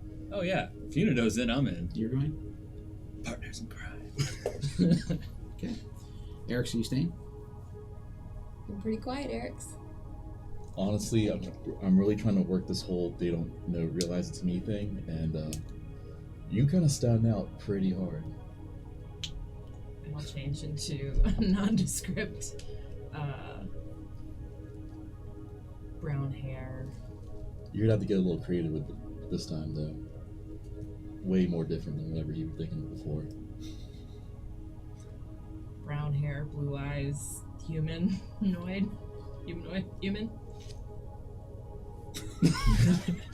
I look like Roy. Yeah. And then there were 4, shall we? And I put my coat on. Bill of Fare staying behind, by the way. That's fine. All silver bullets. As soon as, Just so we're clear, both your healers are staying behind. yeah. Does Pipalook looks like as soon as Eric changes, does Pipalook look like it's gonna happen, or does Pipalook look like she's about to tackle Eric's down to the ground? She looks like she's just asked you guys to stay. I grab Now and that reattach he's- my hand. Yeah, now that he's disguised, like, Luke still doesn't like it, but no. It's strength in numbers is a key here. Bill of Fare does. To what end? The purpose of this trip is to what? To play cards. yeah, That's pretty fool- much. That's very foolhardy of you. Is it? You're really willing to risk yourselves for his gain. Yeah. No, we all have our own devices. We all have our own interests. Grab a few of those poker chips and I hand them to you as well. I would rather give them their best chance to come back than not. They've never been to this city. I have. And we've already given them fair warning. Rao knows. You know. She turns away and just and pays no mind, shaking her head as she's walking. So, Pipalook, if you are staying, I would like to leave some of my belongings with you, if you don't mind. I'm gonna look to the curtain where Marceline is, and turn to Valifera.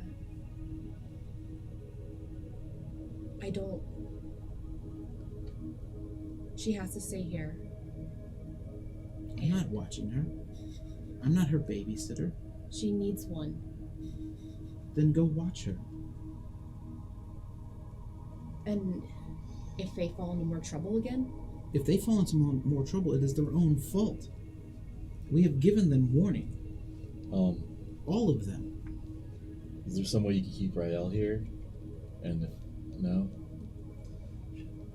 The problem, Pipalook, is if you come, you can't disguise yourself like we can. I can't. And it kind of ruins the whole trip, right? It does. I grab the Vecna mask from the wardrobe. No.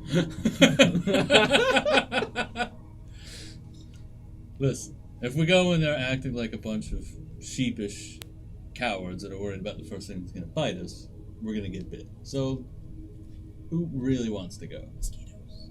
Yes, exactly. Mosquitoes. Exactly. Off. If Pipalook doesn't go, Raoul will go. If Pipalook does go, Raoul will stay. Damn. All right, Roy just starts walking out. I'll yeah, stay. I'll walk out. Okay. Roy, Unido, you leave? Yeah. Are you Go with staying? them. Are No, I you- go with them. If Pipalook's staying, I go with them. Eric's? I drop disguise self and I'm staying. So, you three gentlemen, make your way down the stairs, out of the front of the shop. Almost at this point, you do begin to see the street lamps. If those that are not lit are beginning to be lit for the night. The guard presence, the seer wardens begin to pass by, and you walk into the night. I would like to walk to the the big tavern that we went to originally when we first got here. The one not in Cassidy slums. Oh, the one in the Iron Hammer? Yeah. Okay. You begin to make your way towards the Iron Hammer? And once they start to pick up on the ruse, I'm like, come on, let's go get a drink. We now know a little bit more about our companions. And I think I like what I learned tonight. Okay. I was 100% planning on actually going, though. I know. I learned a little bit about that too. You literally just almost got killed, and you were willing to go right back to the same spot. I point to like one of the Cassie Slum slides, like. Yeah, I want to say it's definitely that way. I know. The ale and easy, fair gambling targets are this way. I point to the head and follow.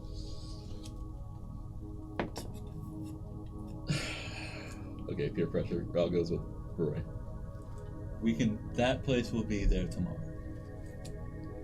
So, as you begin to walk, you make your way to the tavern. The other one run by the dwarf.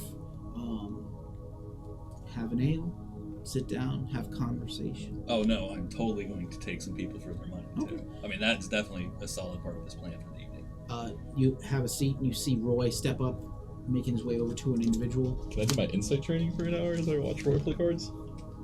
Like by watching him I want to try to get Roy's bluff. Give me 1 second. Sorry. Unita, what are you doing?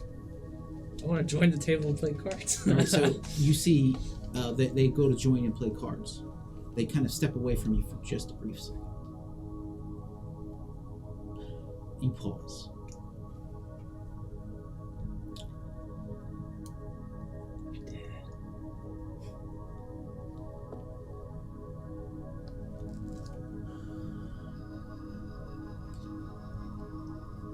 You can smell iron in the air. And you feel wind blow past you and smoke. You don't feel your own skin. The smoke wraps around your hard but elegant shape of darkened steel. You hear the sound of footsteps through pebbled rock that carry a cadence of confidence. And a vision of a deep purple sash draped across a blade clasped with a tightly ornamental white jawless skull. The blade moves ever so close to a stone, a slab, with a body of a halfling individual, face pointed down to the ground, being held down by others in deep purple robes. The face looks up and you see a unusually tall and a hooked nose of a halfling individual. You see the eyes welling up with tears and the lip quivering, and a voice echoes from the sword or its wielder. It cuts like finely sharpened steel into flesh. It says, "How long did you think you had with the blade, Sneakabout? I own it, and I own him." The blade lifts to the copper sky and divides the halfling.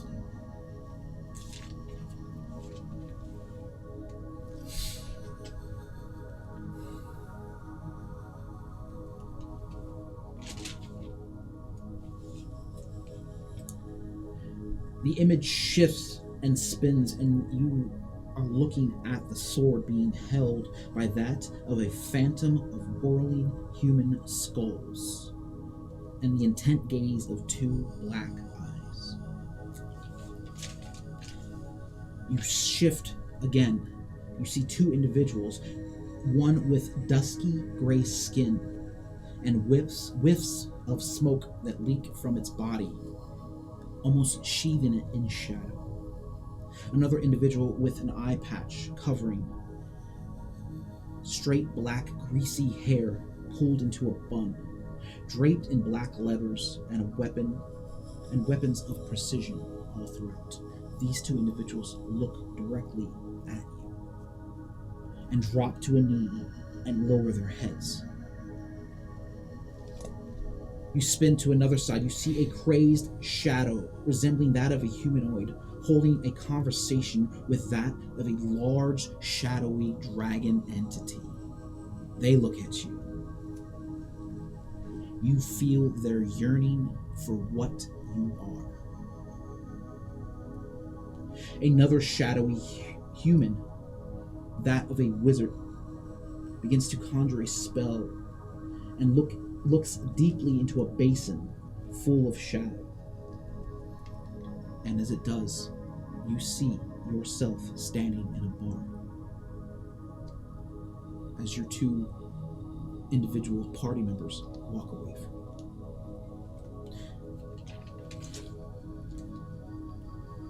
And in an instant, you're pulled back.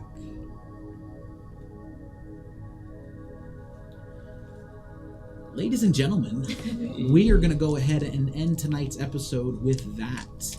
Please, if you are available in about 40 minutes, we're going to go jump back on Twitch here. We're going to play a little bit of a one-shot Dungeons & Dragons game.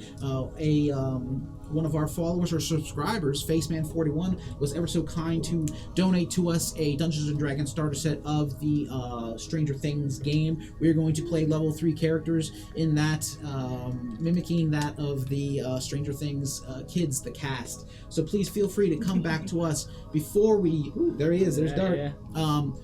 Thank you again for joining us. I hope we were entertaining to you today. We'd like to thank Easy Roller Dice Company. You can check them out at easyrollerdice.com. Also, please give a shout out to Sustainable Families Foundation. You can check them out at sustainablefamiliesfoundation.org. Carolina Abrantes, a great artist that has done some great artwork for us, and we will be looking to her to do some great artwork for us in the future. You can find her on Twitter at fires_00. Please, we're going to be, after tonight, we're going to be going dark here for a little bit, but check us out next week. We're going to be running a marathon. All of our 11 episodes will be Saturday and Sunday of next week, and 4th of July. Tune in at our regularly scheduled 4 o'clock time. You're going to catch a special one-shot Bottle Rocket War. We got some music. We talked to some people. We got some fun music, and apparently there are fireworks in the studio. If you want to know more, please tune in on July 4th at 4 o'clock. Thank you so much. Thank you for tuning in. We love you so much. Please love each other. Have a great night. Good night.